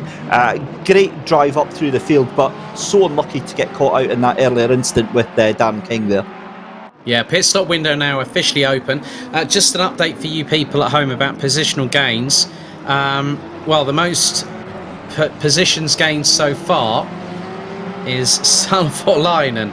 Started 32nd, now 9th after 40 minutes of racing. That's crazy. Dan Ginchard, the funny thing is that Dan Ginchard, he's 18th. He started in 33rd and stone dead last, so 15 positions gained. And now drivers starting to pit. Kaminsky in the 999 has pitted. Verstreper for NSN has also pitted from 25th place. And yeah, now the good thing is that you can see now the live championship table. H3 Racing, the pairing of Whitehead and Arquizi, will be 2 points ahead of the 99. This is as it stands right now, and that has got Simonini behind the wheel of the GTWR. And then there's so you look at it, BMW Team G2 Esports, Noyox and Schill ran out the top 3. Dow King Community 377 in 4th, and Carbon Simsport, the number 7 720S, they round out the top 5 positions. And now the pit stops are starting to happen. Zahir Esser, Nowakowski, Wolmuth now in the pits as well. And the drivers have got just under 8.5 minutes if they haven't already taken their mandatory pit stop. And so far this season, David, we haven't had a team that has had to have only one driver behind the wheel. Because if that happens, according to SimGrid's Sprint Cup rules, if you're the solo driver in that car, you have to have an additional 10 seconds in the pit lane, stopping in the box before the pit stop happens, before you can get going again. Yeah, and thankfully we haven't seen that. But just on that point of H3 Racing Black, the 404 that currently would lead the championship as it stands, remember they're in 6th place and they've got 28 kilos of ballast right now. That is an amazing drive from them, and it just shows what can be done with the right setup and with the right pace. But I mean, I'm happy because it does look like there is a slight outside chance. I made a bold prediction at the start of the race that I didn't think Ferrari or McLaren were going to win this race. Tiziana Brioni is my only hope right now. Well, Amir Hosseini has just pitted for Tauro in the 92 from 2nd position. And now we'll hand over to South Africa's Alaric Enslin. Luke Whitehead crosses the line, 7.25 minutes remaining on the pit stop window here at round 2 of the SimGrid Sprint Cup here at Misano. Don't forget, you can follow us on all the relevant social medias at the SimGrid on Instagram, at sim_grid on Twitter. You can also head to thesimgrid.com as well. A big thank you as always from our partners Coach Dave Academy and Thrustmaster as well for their welcome support as always, as we are now back with Harry Spears currently in 15th, chasing down Dan Ginchard in the 229. Well, they both decide to jump into the pit lane at the exact same time. Kirill Antonov looks to be doing a long stint, but Hosseini will have now switched over to Alaric Enslin, and obviously we get to clasp our eyes onto the Season 2 champion in a McLaren this time around. Yeah, for sure. But with 45 or just over 45 minutes left to go in the race, I mean, I honestly, for that first half hour, it was all going so swimmingly well. It was all very, very smooth, and there wasn't a lot of drama going on. And then suddenly, in the past 10 minutes, all hell has kicked off. Thankfully, now we're starting to get a little bit of peace and tranquility restored to the racing order here. But I've got to be honest, I just do not know what way this race is going to go, because Simonini doing a fantastic job up there in the 99. He's not really had anything to answer to right now. He goes into the pit lane, and that leaves Brioni in the Mercedes to take the lead right now. But I mean, there's so much that's still developing, and I've got a horrible feeling that we're going to see another flashpoint like that in about maybe say 20-25 minutes time. Well, we've had 3 DNFs already, David. The 52 Ferrari that had Montalbano behind the wheel has DNF'd. The number 96 of Sidemax Motorworks with Lucas Kreuzer has DNF'd, and also, no surprise, the 377 Ferrari of Darren King has also retired. So we are down to 30 runners and riders here now. And also, if they all finish the race distance, we are now officially halfway through round 2. If everyone finishes, David, everyone scores points. And that makes such a difference on the championship, as we see the 22 and 23 of Gunchard and Robin Pegadel there fighting it about. I mean, this could be such a pivotal round. We never thought that. I mean, it's only round 2, for goodness sake, but this could have huge implications, a huge poke up the backside there. And I think that was the Aston Martin there, or was that the 36 of Muscat? Not too sure on that one. That was well, you got Muscat just a little bit further behind, and then Rob Taplin. It wasn't. It was Pawlowski, or Pavlos, sorry, who gave him a rather rude poke up the rear there. That's unfortunate in 6th place of Pavlos in the 7, and that actually could come back to bite them. Yeah, well, also, just to give you a bit of a news flash about the sole entrant from Godzilla in here. So we see Luca Burke and David Paulus now pit. Chris Sever is now going to hand over to Sasha Glatter, and that car was in 15th place. Now, bearing in mind that Chris Sever had an early drive-through penalty after an incident with the 214 of NSN Racing on lap 2, got a drive-through penalty, but Chris Sever has showcased exactly the same form we saw from the 81 car with Black Hawk Racing, like we did at Snetterton. You know, Glatter had a drive-through, handed it over to Chris Sever. Sever served the drive-through on the next lap and then started motoring. I'm going to be honest here, if we don't see Sasha Glatter and Chris Sever from Black Hawk Racing in the top 10, that is going to be a rather disappointing result for that pairing, because they have, you know, they were in the top, I think, what was it they were in? They finished P6 at Snetterton. Now we're on board with Grigory Ivanov, who is now taken over from Igor Ogorodnikov in the 41 Aston Martin from Lada Sport Rosneft, and he's chasing down Yannick Hammer in the 999 KEK Sim Racing Lexus, going through into turns 12 and now into 13 before Curva del Caro. Ivanov up the inside. Does the Aston make it through? Yes, he does. Nice work there by Grigory Ivanov. Yeah, great move, straight up the inside there, no messing, and again, that car's got a lot of pace, 2 very fast drivers inside, and there is another battle between, that is going to be Richard Lindhorst, who's taken over in that 911, this time fighting over, that is the Ferrari behind him. The 7 has just come out the pit and is involved again, so yeah, that is a very unusual bit of jiggery pokery that is going on right now. But Felix Rupert in the XL Racing by Renvelt, and that number 16 livery looks absolutely awesome. I am loving that design. I'm not normally known for my outspoken taste of livery, no comment, but yeah, that looks great. Now the biggest thing is I've just noticed that Benedetti has just taken over from Simonini, and they were at the sharp end of the field, and they came in behind. I think so Benedetti's now taken over from Simonini, but now he's got Sasha Glatter up his 6.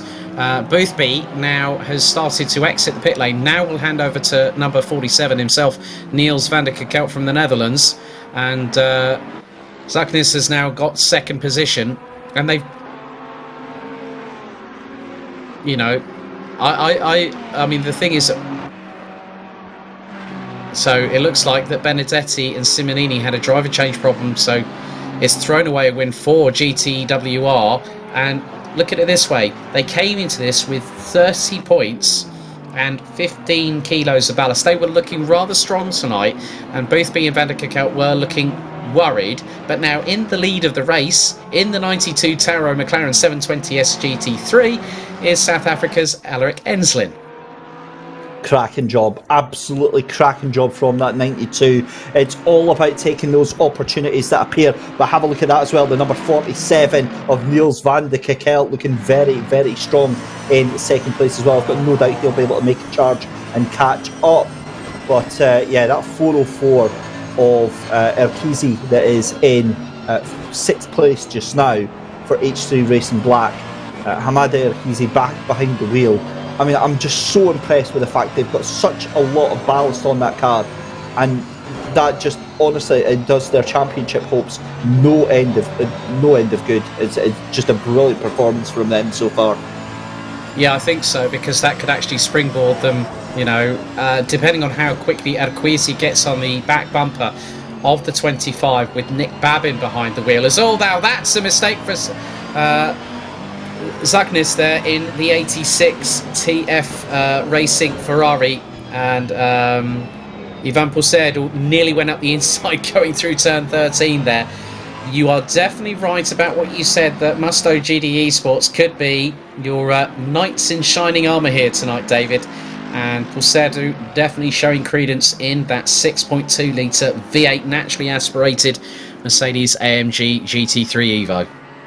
Yeah, it's been a brilliant effort so far, but 40 minutes now left to go in the race, and it's really anybody's to go just now. Alaric Enslin pulling the pin and absolutely dropping the hammer in that McLaren, and I've got to be honest, I think that my hopes, my dreams, my reputation going out the window with that call of it not being a Ferrari or a McLaren taking the win.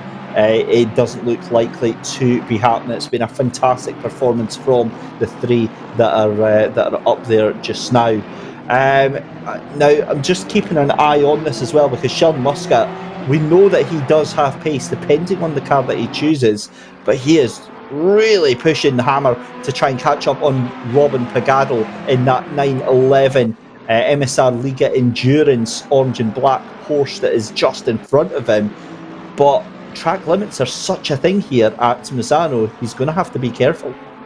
Yeah, very careful indeed, because when we get into the last half an hour, we saw this at round 1 at Snetterton, track limits will be a factor, and especially with the tight, twisty nature of certain parts of the circuit, especially going through from Tramonto through into Corvone, where you can have it 2 abreast. I've seen it nearly 3 abreast going through turn 11, and that can be pretty gnarly, as some of the cars, such as Muscat, Benedetti, now trying to close in on the number 36 GT RPM Esports car. Oh, and Muscat nearly goes into the back of Pogardel. They're going through into turn 13. Up through Cova del Caro goes the Maltese driver.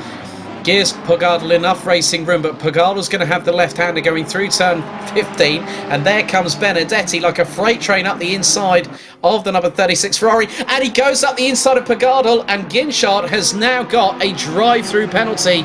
I would imagine that's probably going to be for track limits there. Certainly looks that way, and it could have been oh so different, and this is not over. That's ridiculous! That is ridiculous from Sasha Glatter. He went out the outside of Pogardel, then took Muscat on. Bravo from the GTR Nissan right there and then. Glatter was on fire going through Variante del Parco. That was epic.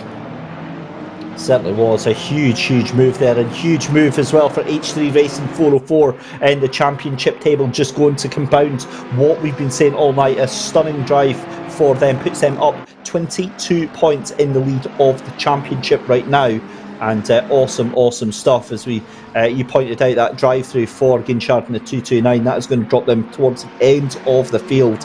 I think we said when the cars are all in a line, it's enough to drop you down from 1st to 20th. When they're all spread out like this, I think it's going to be all the way further down. More penalties coming in then. Cars 3, 4, 5 and 229 involved in that instant. It's the 229, that is what Ginchard got that drive through for. So, Alex, wow. I mean, can you believe we're almost an hour into this race? Things always go fast here on Sprint Cup, hence the title. Maximilian Vedi from Virtual Drivers by TX3 said that both he and Boris Desprez had a bug in the pit lane, so trying to swap drivers. But yeah, I mean, Just look at that shot just there on the main picture-in-picture. Great work as always by our broadcast director Mike Yao. Really pulls things out of the bag, and you can just see now that Chaknes and Pusero now battling over what is the final step on the rostrum. But Alaric Enslin, with just over 35.5 minutes to go, has a 5.6 second lead over Niels van der Kekelt. And then you got this almighty battle between Italy and Greece in Mercedes and Ferrari, and it's quite surprising that the Italians are using Mercedes power, but the Grecian drifts wide coming out of Misano, and that's going to allow Nick Babin, and look who's right up his back bumper, Harmada Erquizi in the 404 from H3 Racing. Wow, this is huge drama kicking off right now. Janis Saknis in the TF Racing 86. I mean, really just has to knuckle down and keep on, because Erquizi and Babin right behind. They're knocking lumps out of each other. Alex, what did that styrofoam block ever do to anybody? Nothing at all. It just stood there, tried to look pretty for the sponsors, and then it got quickly unceremoniously taken out. As here's Harmada Erquizi looking towards the inside. That's going through Carvaquercia through turn 8 as we now go on board with the Moroccan in the 404 Ferrari through into turn 9, then into Tramonto at turn 10. And that's a bit of a drift wide there by Nick Babin. That nearly allowed Erquizi to get up the inside. But now they come out of turn 10 and now make their way down towards the right-hand sweeper. And just watch this commitment from Erquizi. Just literally no lift off at all in the Ferrari. Now down into turns 12 and 13 before hard on the anchors. Babin runs a little bit wide. Erquizi was looking rather menacing there, going through turn 14. But now Babin runs a little bit wide. He blocks Erquizi, which he was more within his rights to do going through turn 15. And Erquizi sort of, he's aware that Babin knows that he's behind him. And this is going to be this is going to be poker face all the way through, down towards Variante del Parco once again between McLaren and Ferrari. Certainly yes, and no quarter given or asked from either driver right now. Erquizi in that 404 exploring every single inch of the track right now. They're coming through the first half of the circuit just now, and I think Erquizi just waiting very, very patiently, just trying to nibble away at that gap and trying to tuck in behind the toe of the McLaren right now. A great effort so far from these two, but you've got to feel that it is going to have to be a bit of a lunge from the 404. And again, Erquizi thinks about it, prods, pokes, probes. He's just not able to make this stick right now. All the P's there, David, right at the end of that sentence. I must Did you admit. like that? Yeah, I did like that. It's all a bit of alliteration for a Thursday evening here on the Sim Grid, courtesy of our very own Mr. David Christie, ladies and gentlemen. But hashtag culture. Hashtag alliteration. But this battle's really kicking off. But also, looking a bit further up the field, apart from Erquizi being on the back bumper of Babin for 5th place as they now go into Cova del Caro, you've also got the likes of Anufriev closing on the 31 of Mark Balzer from Germany from the Rutronic E-Racing crew, and that's in the 31 Audi. Then you look, you've got the 111, which you mentioned, the alphaspot.com Porsche, now with Richard Lindhorst behind the wheel. They're closing on the 777 of Sim Racing Masterclasses, Raymond Mooney, who's taken over from Zahir Essa. They're still running in the top 10.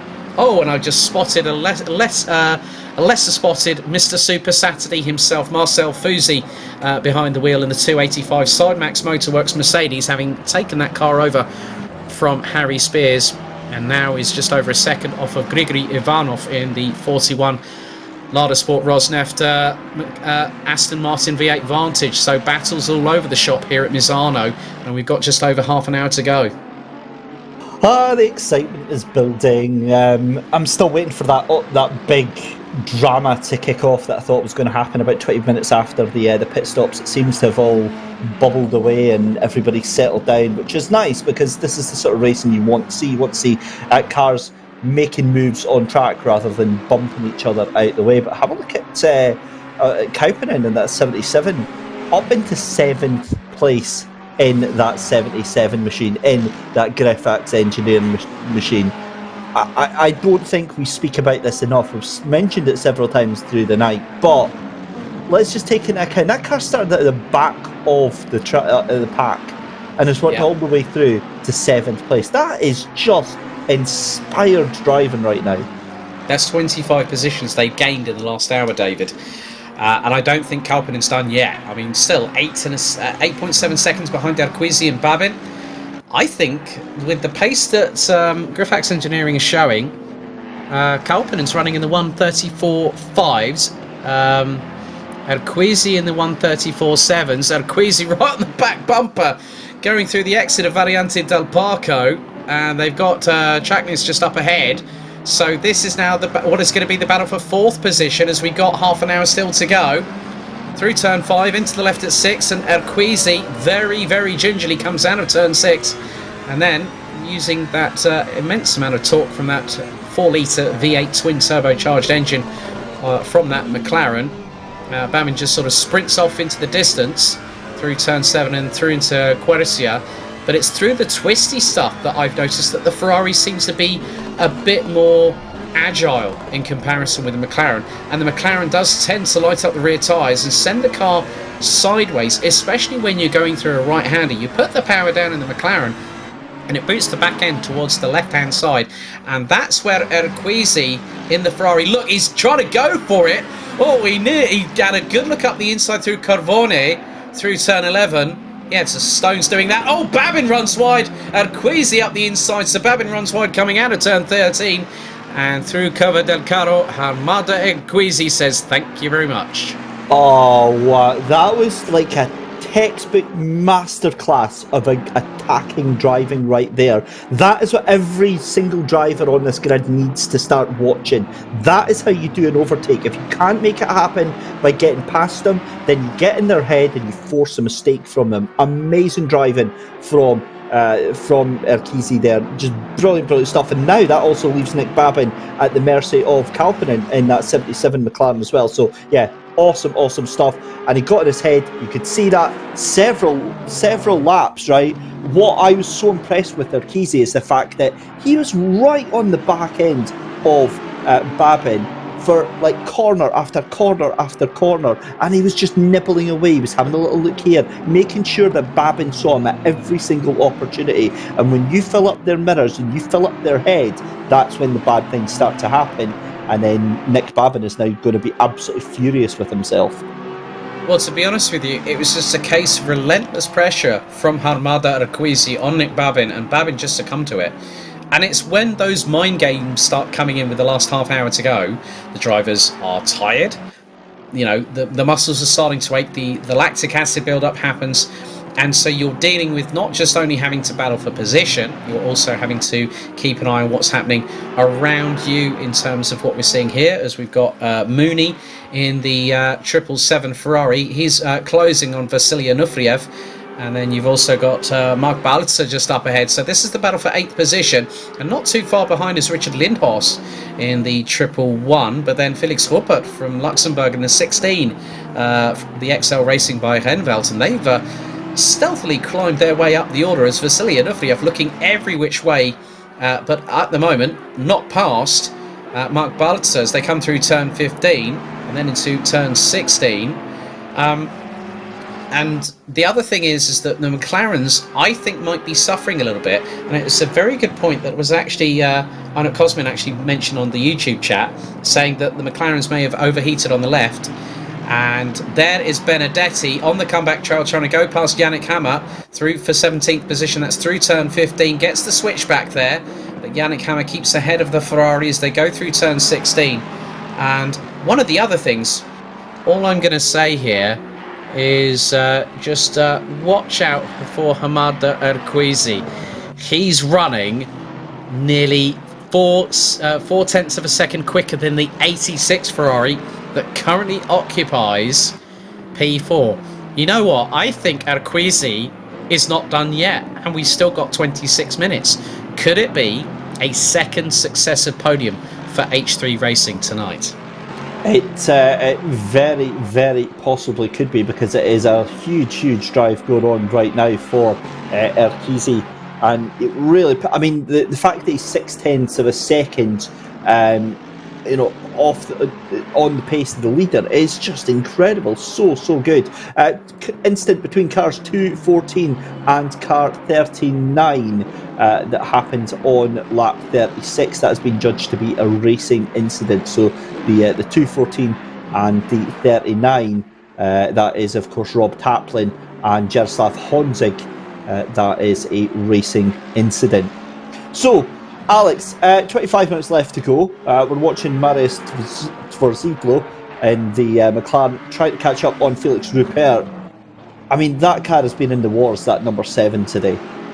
Yeah, it has. And also a car that's behind it quite a considerable distance, about 11 seconds to that instance, is Ross McGregor, as Tvorzilo looking up the inside of Felix Rupert in the XL Racing by Rennfelden number 16 Ferrari.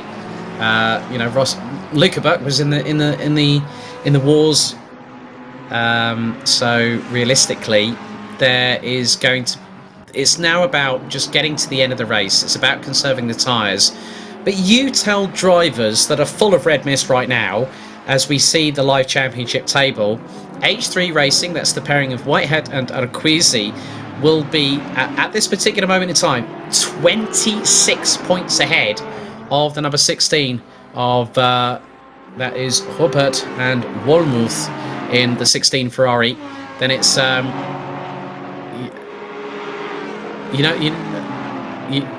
you know what the thing is Alpha Spot have dropped down to 3rd position, equal on points by Tauro. Now look at this, Alaric Enslin is on course with a 6.4 second advantage over the UGO 47 pairing of George Boothby and Niels van der Kerkelt. And what we can't forget here is that Amir Hosseini wasn't able to make it because I think he had a school exam the following day. Alaric Enslin had internet troubles, and literally just as we finished qualifying, his internet came back because there were outages over in South Africa. So to now see that Enslin and Hosseini are in the fold, this really spices up the championship. And to be honest, when we go to Imola in 2 weeks' time, David, I tell you this, I can't wait for it. It's going to be absolutely amazing. The top 3 of them didn't finish or didn't race in the first round. So all 3 of your top drivers really unknowns to the Sprint Cup Season 3 standings right now, and doing a great late entry here in round 2. So great to see that. I'm also kind of keeping my eye on that gap at the lead, because it is starting to come down very, very slightly. It was up about 7.4 seconds, now down to 6.5. Granted, Alaric Enslin is in amongst traffic, so we'll keep an eye out to see if that gap goes back up. But no, it's starting to come down. 2/10 on that last lap, and we've still got 22 minutes left to go. Are we starting to see Niels van der Kerkelt making a late charge? That's difficult because you don't know what Alaric Enslin is doing. Is he running on a little bit of a heavier fuel load? Could it be enough where it gives him a 0.2 of a second disadvantage over Niels van der Kerkelt as Raymond Mooney trying to go up the inside of Mark Balzer through Misano? Oh, they tangle, and that's going to allow Nufriev and Lindhorst to get through. And Mooney, I think, just properly sent it up the inside of, and the good thing was that Mooney had done so well up until that point, and now that has allowed Felix Rupert to get up into P10. So the 16 from XL Racing by Rennfelden is now going to close a couple of points or so on Arquizi and Whitehead in the live championship standings. But up until that point, that was a bit of a late minute move from Raymond Mooney, and I think that Mark Balzer will not be 100% happy on that one. I think you're absolutely right. I think he's going to be absolutely furious. However, we have got 2 cracking little battles going on for 4th and 5th and 6th and 7th place right now, as Giannis Sakis trying to hold off Hamada Erkizi, and Nick Babin trying to hold off Jesse Kalpinen for 6th and 7th. So they two are almost neck and neck on the field just now. I think Erkizi is just dropping back a little bit from Sagnas, but Babin is under real pressure right now for P6 from Jesse Kalpinen. And considering that is 26 positions that he will have gained when he gets past Nick Babin, not if, it will be when Nick Babin opens the door for him, because these McLarens are starting to struggle. And now Niels van der Kekelt, okay, lap times between him and Enslin. Enslin, a 1:35.076. Niels van der Kekelt was over 6/10 quicker that time around. Gap now down to just over 5.6, just under 5.6 seconds, as there is Kalpinen on the back bumper of Nick Babin.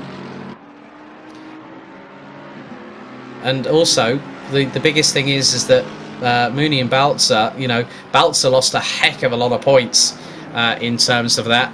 And now this has all changed yet again. Carbon Simsport rounds out the top 5. BMW Team G2 Esports, that's Noyox and Schill. XL Racing now up to P2 as a result of that incident between Mooney and Baltzar. But also the fact it's a 14-point gap that Hamada Arquizi and Luke Whitehead have.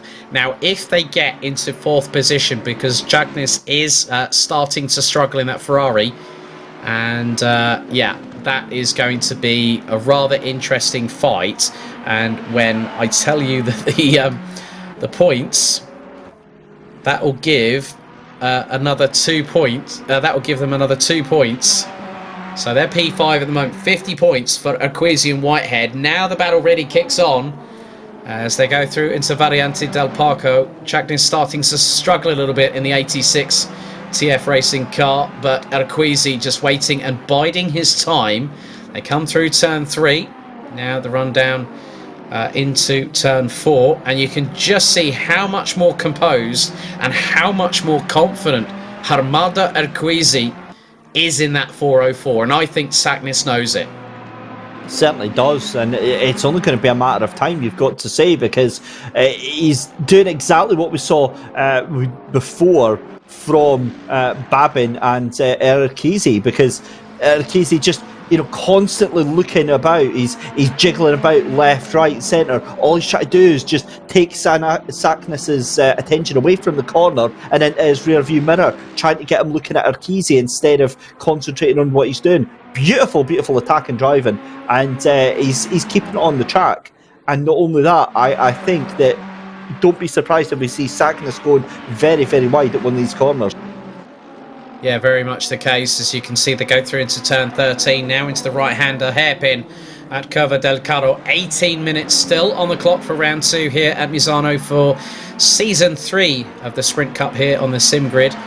Big thank you as always to Coach Dave Academy and Thrustmaster for their ongoing support. Don't forget you can follow us on social media. Oh, so Arquizi looked rather racing and nearly darted up the inside of Sagnis on that particular occasion. But Arquizi definitely has fired the first warning shot. Now Sagnis really feels the heat under the collar.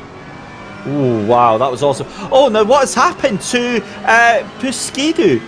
He was in 3rd place. He's the number 53 was all the way up there on my timing screens and has dropped all the way out. So we'll just pretend like that's not actually happened. But yeah, that was a bit of a strange one. That's 53 is disconnected. Oh my goodness me! So that's another DNF on the cards. That's handed even more points to Arquizi, because you know what this means? This is the battle for the final step on the rostrum. And this is where things are going to get really, really interesting, because that gap is going to extend at the standings of this all. Because you look at it this way: it's 56 points. That is going to put Arquizi and Whitehead on 112 at the end of this race, and they are not done. They've got effectively 108 points at the moment, but 112. That will see them a little bit further ahead of XL Racing by Renvelden to the tune of about 20 points. And here is Jaroslav Honzik. Jardier coming up to... he's closing up on the 911. And that is the MSR Liga Endurance team with Pogadl behind the wheel, as they're now coming through turn 6 and into 7. And Jardier looking towards the inside is going to go for the lunge up the inside of Quercia. And Jaroslav Honzik in the number 39 Audi goes a little bit wide coming out of Quercia, but this will give him the run down into turn 9. The right-hander before the right-hander at Tramonto. Yeah, great move. Saw that one coming a mile off. Jaroslav Honzik, fantastic effort for the Jardier Community Team car. But this is the battle that we're all interested in right now. Hamada Arkizi on for the H3 Racing 404 team car. It's mano a mano because he has got the 86 in front of him of Janis Saknis for the number 86 right now. And yeah, these two are looking mighty fast. The two of them actually are coming under pressure from some lap traffic, and that is the 33 that's behind them. That is Nathan Covelo-Costa. Yeah, in the Zenith car that got hit with the penalty after contact earlier on in the race. So yeah, that's not going to be easy for the Zenith crew to have to worry about that. And I think that is Maurice Desprez just behind in the Virtual Drivers by TX3 car. And they're battling over position. So the 289 has got back. And you know what? This is a quartet of Ferraris. The front two battling over position, the back two battling over position, and the two behind are lap drivers. And with 14 minutes and 38 seconds still to go on the clock, Hamada Arquizi needs to get past Saknis as quickly as humanly possible. He needs to do it now rather than later, because otherwise he could have an off-track excursion if the number 33 gets any closer to his rear diffuser right now. Oh man, this is so scary right now because Hamada Arquizi was a master of mind games on the attack in front. But look at this, the 33 is absolutely jam-packed to this as well, right close to the bumper going on here, and that is also the 289 of Boris Desprez that you were saying that's in there as well. Look at that, oh my goodness me, I'm really nervous now. I think Hamada Arquizi is just taking his time. I mean, one thing that he doesn't need to do right now is panic, because the minute that there is a moment of adrenaline overload for Hamada Arquizi, he's just got to wait for Saknis. So it's 108 points that H3 Racing will have, and that is 14 ahead of XL Racing by Rennfelden, Alphaspot.com in the 111. Now, one of the biggest things that we have to talk about here is the gap between 10th and 11th. That's 10 points. So as soon as Mark Balzer had that moment because of Raymond Mooney, he dropped outside of the top 10 and then instantly got 10 points taken away from him. And that's how hard and cruel the Sprint Cup format can be in terms of the points. But Hamada Arquizi, you can tell he's pushing like mad. Oh, Saknis goes wide coming out of Misano. That's going to give Arquizi the momentum he needs as it is side by side heading down to Variante del Parco. But Hamada Arquizi from Morocco in the 404 from H3 Racing now takes P3. Oh, Hamada, that was beautiful. That honestly, I just love watching the way he races attacking. It is just like a masterclass of mind games and how to get that done. However, here's another point. The number 77 of Jesse Kalpinen up to P5. That is just mind-blowing. And to be honest, I mean, the pace that he's got, I do think that is as far as that car's going to get, because Sinakis up in front is about 7 seconds ahead, and I don't think they've got the pace in the final 12 minutes to make that work. I'm going to sort of throw caution to the wind, because Kalpinen on the last lap was over 6 tenths quicker than Saknis on that particular occasion, and obviously Arquizi got past, but now we've got Mooney trying to go up the inside of Felix Ruppert, or around the outside going through Tramonto. That's brave and then some. But then Felix Ruppert keeps the number 16 XL Racing by Rennfelden Ferrari ahead of the 777, the Sim Racing Masterclass team, as they go through Corvone. Who's going to get the inside run? Mooney's got the inside line going through into turn 12, now into the deep braking zone. Mooney got the job done, carry the momentum through Corvone, and I think Felix Ruppert just had to sort of decide, well, I'm going to let him have the position, because if he's coming at me at that speed, one good turn, Well, one bad turn into Carbone spells disaster for two individuals. Oh my goodness me, it's been a very quiet and nothing's happened here on round 2 of Season 3 of the Sim Grid. Nothing to report here, but yeah, awesome stuff. Marius for Zidlo trying to catch up with that Carbon SimSport Blue machine underneath him, the McLaren trying to catch on Felix Rupert. I've got to say, Rupert's doing a really good job of throwing him to the wheels behind, because he's got Balzer in the 31 behind him as well. Daniel Ferrier in the Adrenaline Red car trying to catch up to the back of Yannick Hamer in the 999 Lexus. Good result, to be fair, for the Lexus into 17th place. But I've got to be honest, I think now we're starting to see things settle down. I think this is as you were now for your top 5 for the final 10 minutes. I've got a news flash for you, David Christie. Kalpinen on the last lap, lap 49, a 1:34.9. He took over a second out of 4th position. And that gap is coming down 5.748 seconds. I think Griffax into, and the funny thing is Ballots are trying to go for P11 from towards Idlo, going through into Carbone. We're on board on the tuning vanes, and there is Balzer trying to go through on towards Zilla. Zilla goes wide coming out of turn 13 into Curva del Carro. But yeah, I think Kalpinen is trying to close on Sagnes for P4, and that would be a standout drive I think that we've seen not for a long time here on SimGrid, from 32nd to now what is P5. If that gap gets closer to within 4 seconds with about maybe a couple more minutes gone, I think Kalpinen's got Sagnes well and truly in the crosshairs.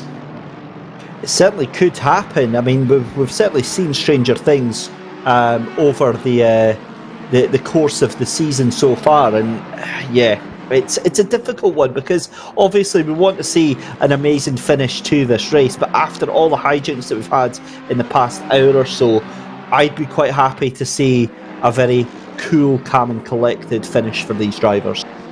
Yeah, but you try and say that in a sprint race. You got another thing. It's not going to happen, is it? You know, you and I both know. And I'm going to use my famous line that you like to steal from me sometimes. You ain't seen nothing yet. I mean, if Kalpinen's just putting in those hot laps, he's just done a 1:34.9.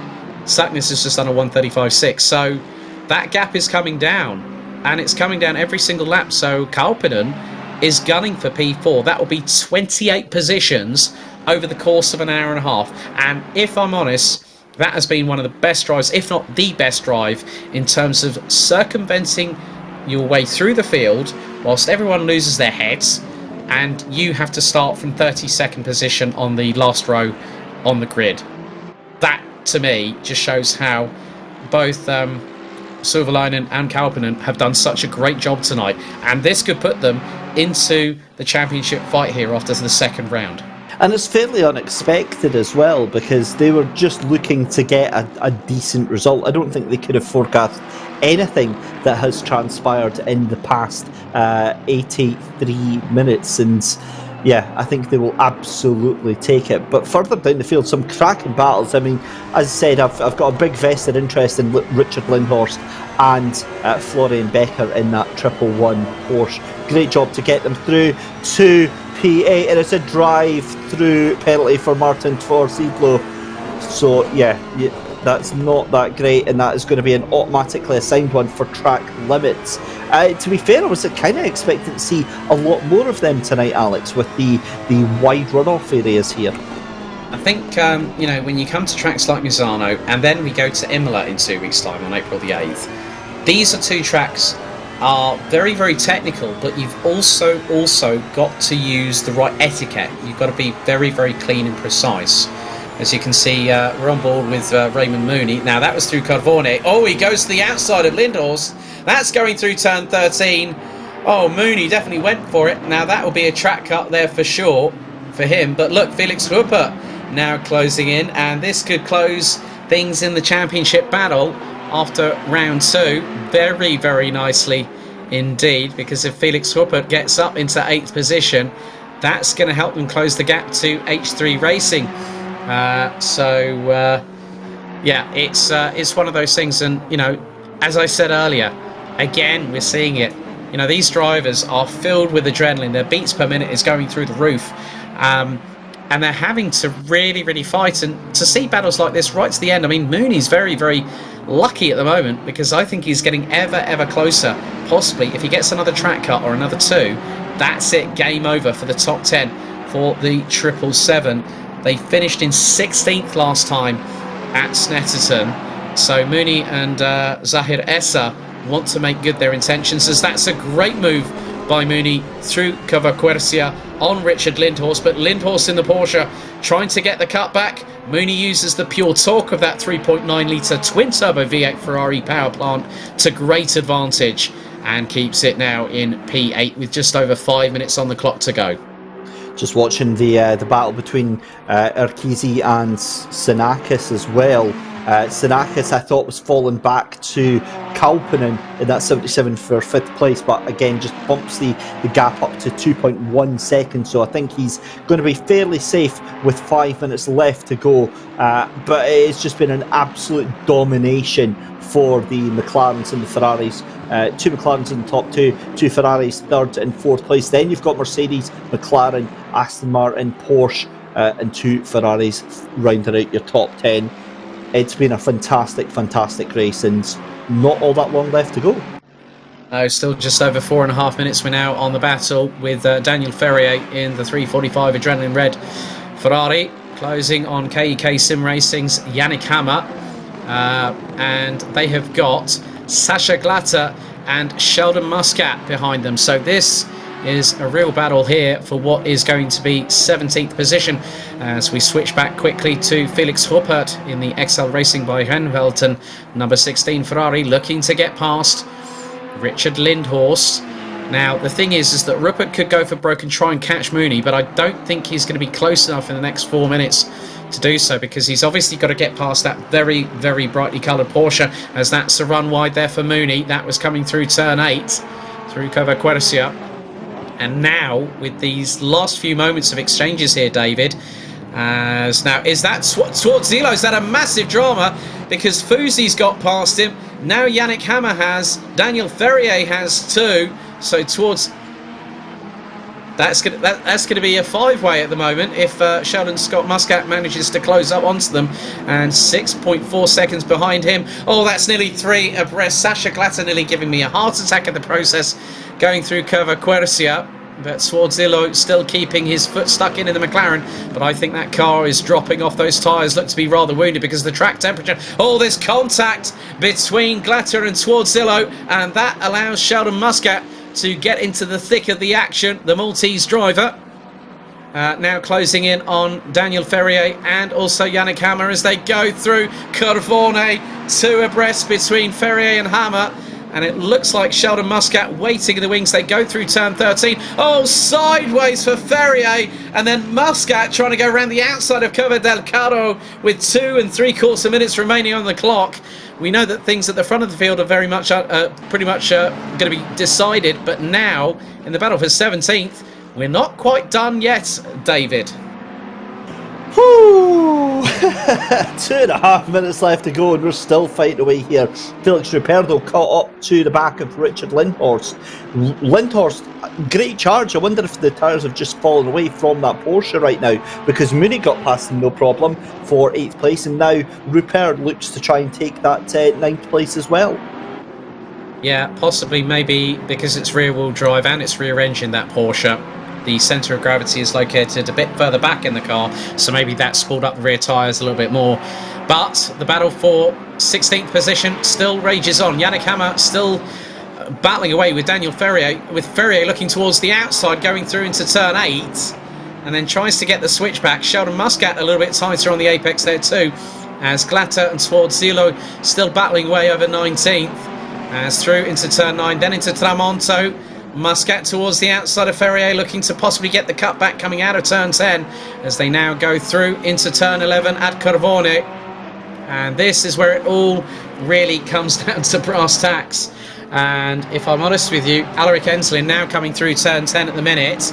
And the next time round for the leaders, it will be the 57th and final lap of the race. And we still have positions yet to be decided here, Mr. Christie. Yep, it's crazy stuff, but I've got to be honest, I mean, Daniel Ferrier doing a cracking job of piloting all the pressure in the world onto the shoulders of Yannick Hamer as they come through into the last corner for the penultimate time, and Yannick Hamer gets a nice tight line, but then more speed from Daniel Ferrier, they're side by side as they come across for the final time then into turn one. Daniel Ferrier tries to stick up the inside, but they're still side by side. Yannick Hamer's going to have the inside line through the second corner, and that pushes Daniel Ferrier wide, who has to take to the escape road, rejoins in, but he's going to lose two positions out of that one. He's going to be very lucky to hold on to that one, because Martin Tvorzitlo is all over the back of him as well. So we've got Yannick Hamer can breathe a sigh of relief, but he's got Sheldon Muscat now all over the back of him as well, and Glatter at the back of that going side by side with Ferrier. Oh my goodness me, it's all kicking off, and we're not even getting a chance to look at your race leaders, because Alaric Enslin is making his way through the second half of the circuit here, Alex. This is an amazing finish to the race, and we're still not done. We're still not anywhere closer to finding who's going to end up in this 16th place. Heimer hits 0 for round 2 here at Misano of Sprint Cup Season 3 here on the sim grid as Alaric Enslin exits out of Tremonto for the final time. Yannick Hamer being closed in on by Sheldon Muscat going through turn 13. Now into cover, Del Caro Muscat sends it up the inside of the Lexus, but Hamer could have the run going into the next left-hander at turn 15. And Muscat keeping it planted round the outside.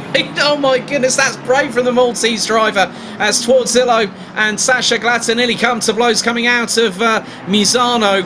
But ladies and gentlemen, after not showing for the first round of the championship, coming round the final corner to take the checkered flag, it's the pairing of Amir Hosseini and Alaric Enslin in the 92 Taro. They take race 2 here at Misano. Nies van der Kerkelt and George Boothby round out the top 2, and your provisional championship leaders when they come through very shortly. The number 404 of H3 Racing, the pairing of Hamada Rekwizi from Morocco and Great Britain's Luke Whitehead will take the provisional championship lead, and also with it take a second successive third place here after a dramatic race here at Misano. Oh, here we go, but the action's still coming thick and fast. Yannick Hamer still in front of this group for 16th place. They're on the run down the second half of the circuit. It's Hamer, Muscat, Tvorzitlo, Glatter and Ferrier drops to the back of this group, but any single one of them could take 16th place, and right now they're fighting as if this is for a place on the podium. Incredible action all the way through to the end here, all the way through to the final lap of round 2 of the Sprint Cup Season 3. Yannick Hamer leads him through, and it's a big gap that he's got over Sheldon Muscat, and look at the run that Tvorzitlo has got now on Muscat. It's all about the late braking, and Muscat goes wide. That opens the door for Tvorzitlo. He tries to cut back in, but Tvorzitlo's going to take that position for Muscat like taking candy from a baby. But oh my goodness me, Muscat up the inside as well. They're on the second to last corner.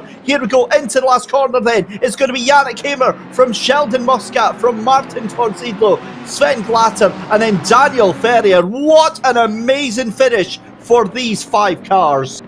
And also, look who's in the background. Jardier, Yaroslav Honzik, was less than 4 tenths behind them in 21st position at the checkered flag. But to be completely honest with you, David, I think your reputation is in tatters, because it was a McLaren. What's more, it was a McLaren 1-2 at the end of the race. My goodness me. Yeah, I'm done for. That's it. It's done. Yeah. I'm leaving the commentary. You've not just dug your 6-foot grave, you've dug it twice over. So 12 feet for Mr. Christie north of the border, ladies and gentlemen. Yeah, certainly is. But what an amazing race, Alex. I genuinely feel privileged to have watched what we just saw there. We'll ignore the 10 minutes, 15 minutes of what happens with about 50 minutes left to go. But what an incredible race. Ladies and gentlemen, Sprint Cup Season 3 is well and truly underway. And we'll go and have a look very shortly and see if we've got any drivers in for having a chat with. But there you go, confirmation of the live championship table then. The 404 H3 Racing Team doing a stellar job tonight. 20 points clear at the top of the table from XL Racing by Renville in number 16 on second place there. 92 points. Elfer Spot, the 111 team, getting 82 points so far. BMW Team G2 Esports, number 62. It has been a day to forget for them. 77 points in the championship. And then the Tyro 92 team in 70 points in 5th position. Oh my goodness me, Alex. I don't know about you, but I need to go and lie down in a dark room after these interviews. Yeah, I think basically with regards to you need some tablets after that one. But yeah, I mean, to be completely honest, the fastest lap of the race, a 1 minute 33.468 was set earlier on in the race, and it was the 777 Sim Racing Masterclass set that lap time. But it looks like I think we have got some drivers that we need to bring in, don't we, David? We certainly do. I'll just go and figure that out. Well, we've got our race winner anyway. Alaric Enslin is in here from the 92, and can't see Amir Hosseini, so we'll bring in Alaric and have a chat to our race winner first of all. But Alaric, hearty congratulations. I mean, you were really out in front and didn't really have too much to think about all race. Oh, no. That's completely wrong. Completely wrong. I'm trying to make it look all cool, calm, and collected for you guys. No. We had our third track warning 30 minutes left of the race, so I mean that last 30 minutes was just gut-wrenching. Every single lap, just trying to keep it on the track, not getting a track limit warning. But yeah, paid off in the end. We've got a saying up here in Scotland, we call that squeaky bum time, where things are like really, really close. And talk us through that, what that was like on voice chat actually, because obviously that must have been quite tense for you and Amir. Oh yeah, definitely. I mean, I'm usually, I think out of Amir and myself, I'm more the calm one. But yeah, I think it went the opposite for the last 30 minutes. So he just tried to keep me in check, basically, telling me if Kokalt is catching or not. So I was just trying to keep it at least in the range where we are safe. But yeah, it was gut-wrenching, I have to say. And obviously, looking to the championship, I mean, how do you think that guys or that affects you for the championship? Obviously, we're only race 2 in a 6-race championship, but I mean, you guys have got a heck of a lot of pace there. Yeah. I think we got a good combo going here. I mean, completely different driving styles, but it works out. It works out really, really well. I think mentality-wise, all of that, it just works out pretty well. So I think we have a good chance for the championship still, even though we missed the one race. But I also think that a lot of the drivers had a bad race today, like some of the top runners. So that might still give us a chance to catch up and head down for the next races and just see what we get. Well, Alaric, from myself and Alex, congratulations. All the very best to you and Amir, and we'll send you over some virtual beers and some virtual biltong for tonight. Cheers, guys. There you go, Alaric Enslin on the call there. Let's bring in second place then. That is, of course, the number 47 UKOG team. That's Niels van de Kekelt and George Boothby, and a very strong race for them. So we'll bring in George Boothby, and we'll also bring in Niels van de Kekelt. Gentlemen, congratulations, second place. And again, you were just kind of left to your own devices. Hey, good evening, guys. Yeah, it was a pretty good race, wasn't it? Yeah, it was really good. Were you two worried at all with what was going on halfway through the race, or did you guys have a pretty quiet one to yourself?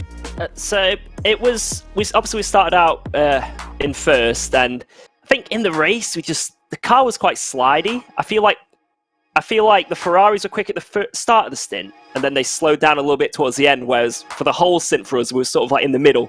So we got overtaken for first, and then unfortunately the Ferrari in third hit us, and it dropped us down to 9th. So we managed to recover back through, and after the pit stop, when I handed it to Niels, we were back in P2 again. So I don't know how that happened really, but yeah, and then Niels did an absolutely phenomenal job, just brung it home. We managed to close the gap to first a little bit, So potentially there could have been a win without the incident, but I think we both did. We got the most we could out of the car today. Yeah. So, Yeah. just before I jump to you, Niels, I just want to quickly pick up on that incident with yourself, George. Were there swear words being uttered as you recovered there?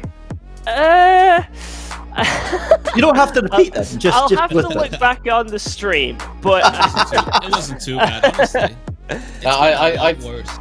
I think the laughter says it all there, George. Yeah. Ladies and gentlemen, guilty as charged. Yeah, well, I mean, at the end of the day, that's just heat of the moment, right? And the thing is, as long as you don't stay in that for another 90 minutes or however long was left, I think it's okay to just curse quickly and then just forget about it. Yeah, I think hats down, and we just go for the recovery, which we've done to perfection. And we didn't lose that much time either, so it's just just head back in the game, let's go. So yeah. That actually does bring up a point I want to ask about, but I'll bring that in a second. Niels, yourself, I mean, George picked up on it there. Your pace towards the end was absolutely scandalous. You brought that gap down from, what was it, about 7.5 seconds to 5 seconds. Were you just pushing away and hoping that Alaric would make a mistake? Yeah, I was pushing a little bit. I knew that, in terms of pace, I wasn't going to get him. Even if I pushed my ass off, I wasn't going to get him because the gap was just already too big. The only thing was that, I was just anticipating on possibly him making a mistake or, something that could close that gap, because then you wanted as tight as possible, of course. So I was really trying to close it down, but yeah, at the end of the day, the gap was just too big to completely close it down and possibly go for the win. But I'm still very happy with the P2 regardless. And yeah, the guys that got the win, they had an amazing drive as well, Ulti and Amir. So yeah, they drove amazingly. Yeah. GG to them.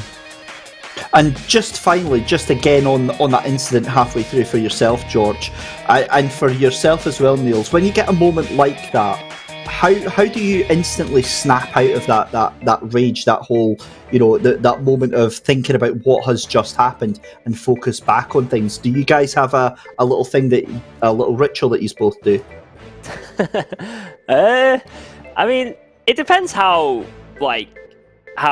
bad the incident is. If you have a race-ending incident, then I finish the stream, come off the game, and I'm a bit sad for the rest of the evening. But if it's something that, say, that you can recover from, some people, like you say, will rage endlessly throughout the rest of the race. Anyone they come in contact with is a target, you know what I mean? But I don't know. I feel like for the most part, I am quite calm. There's a few heat of the moment points, obviously, but I feel like it's not too hard for me to just head back down. So, well, guys, thank you so much for your awesome company tonight and an awesome performance. Well done to the team, George Boothby, Niels van de Kikkel. Thank you. Thank you. Have a good one, David. Thank you. Cheers, guys. So there we go. Second place then for the number 47 UK. Sorry, not the number 47. What am I saying there? It was the 47 UK OG team of Niels van de Kikkel and George Boothby. Third place then goes to the 404 Racing team, H3 Racing Black. A stunning drive from them. Huge championship implications and your brand new championship leaders. Let's bring them in. Hamada Arkizi and Luke Whitehead. Gentlemen, well done. That was quite an interesting day out for you two today. Hello, thank you. Yeah, it was crazy, man. It was crazy. To be honest, me and Hamada don't really know how we ended up here. I mean, we were sort of hanging around the sort of P10 mark for the first stint, and then all of a sudden we came out of pits in P5. And we're like, what's going on? I think a few people had incidents, but it really shocked us. We were like, what are we doing here? Why are we was for a second like, why are we P4? What happened? I love the thought of that, of you guys just looking around blankly like, guys, hello? But Luke, talk us through your first stint as well, because obviously, as you said, just before we had the pit stops, we had that all hell kicking off right in front of you. What was your view through it? Well, I mean, we were kind of sitting in sort of P10, sitting behind the train. and like obviously we were on 28 kilos ballast, so we knew that we'd be struggling for tyre wear and for pace, against the other guys around us.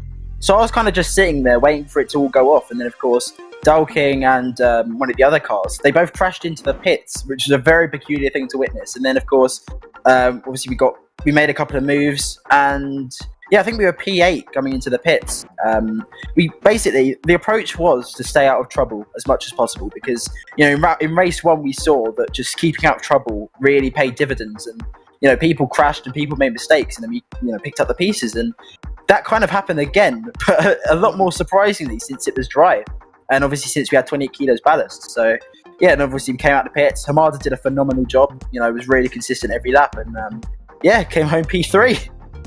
A brilliant job from yourself, Luke, but Hamada, we need to have a big, long talk with yourself. I mean, several times we saw an absolute masterclass from yourself in mind games, in how to make your car appear as big as possible in your opponent's mirrors. And, talk us through that, because that was 2 separate drivers that you forced mistakes on. Yeah, so I don't know how. I'm just like... when I'm in the moment, I don't actually remember too much because I'm so concentrated. I only remember Luke Whitehead telling me, "Don't you touch him! Don't you touch that car in front of you!" He was so scared that we're gonna end in a crash. And I actually was a bit less aggressive than I am usually, just because he was talking me into it, and it actually paid off. And we ended up just forcing the mistake, and the overtake happened. Because we saw quite a few times where you were maybe jinking to the right or jinking to the left and looking like you were going to make a move. So was that at that point, would Luke be on the radio to you telling, no, don't think about it? Exactly, yeah, it was in that moment, exactly. That's a great start, because that actually worked out really, really well for you, because we saw quite a few times the drivers then, within a lap or so, when you keep doing that, they would be so focused on you, Hamada, that they would miss their braking point and just go straight on. So do you think that'll be something you'll be continuing through the Sprint Cup? I mean, it depends on the track and on the conditions and actually the position as well.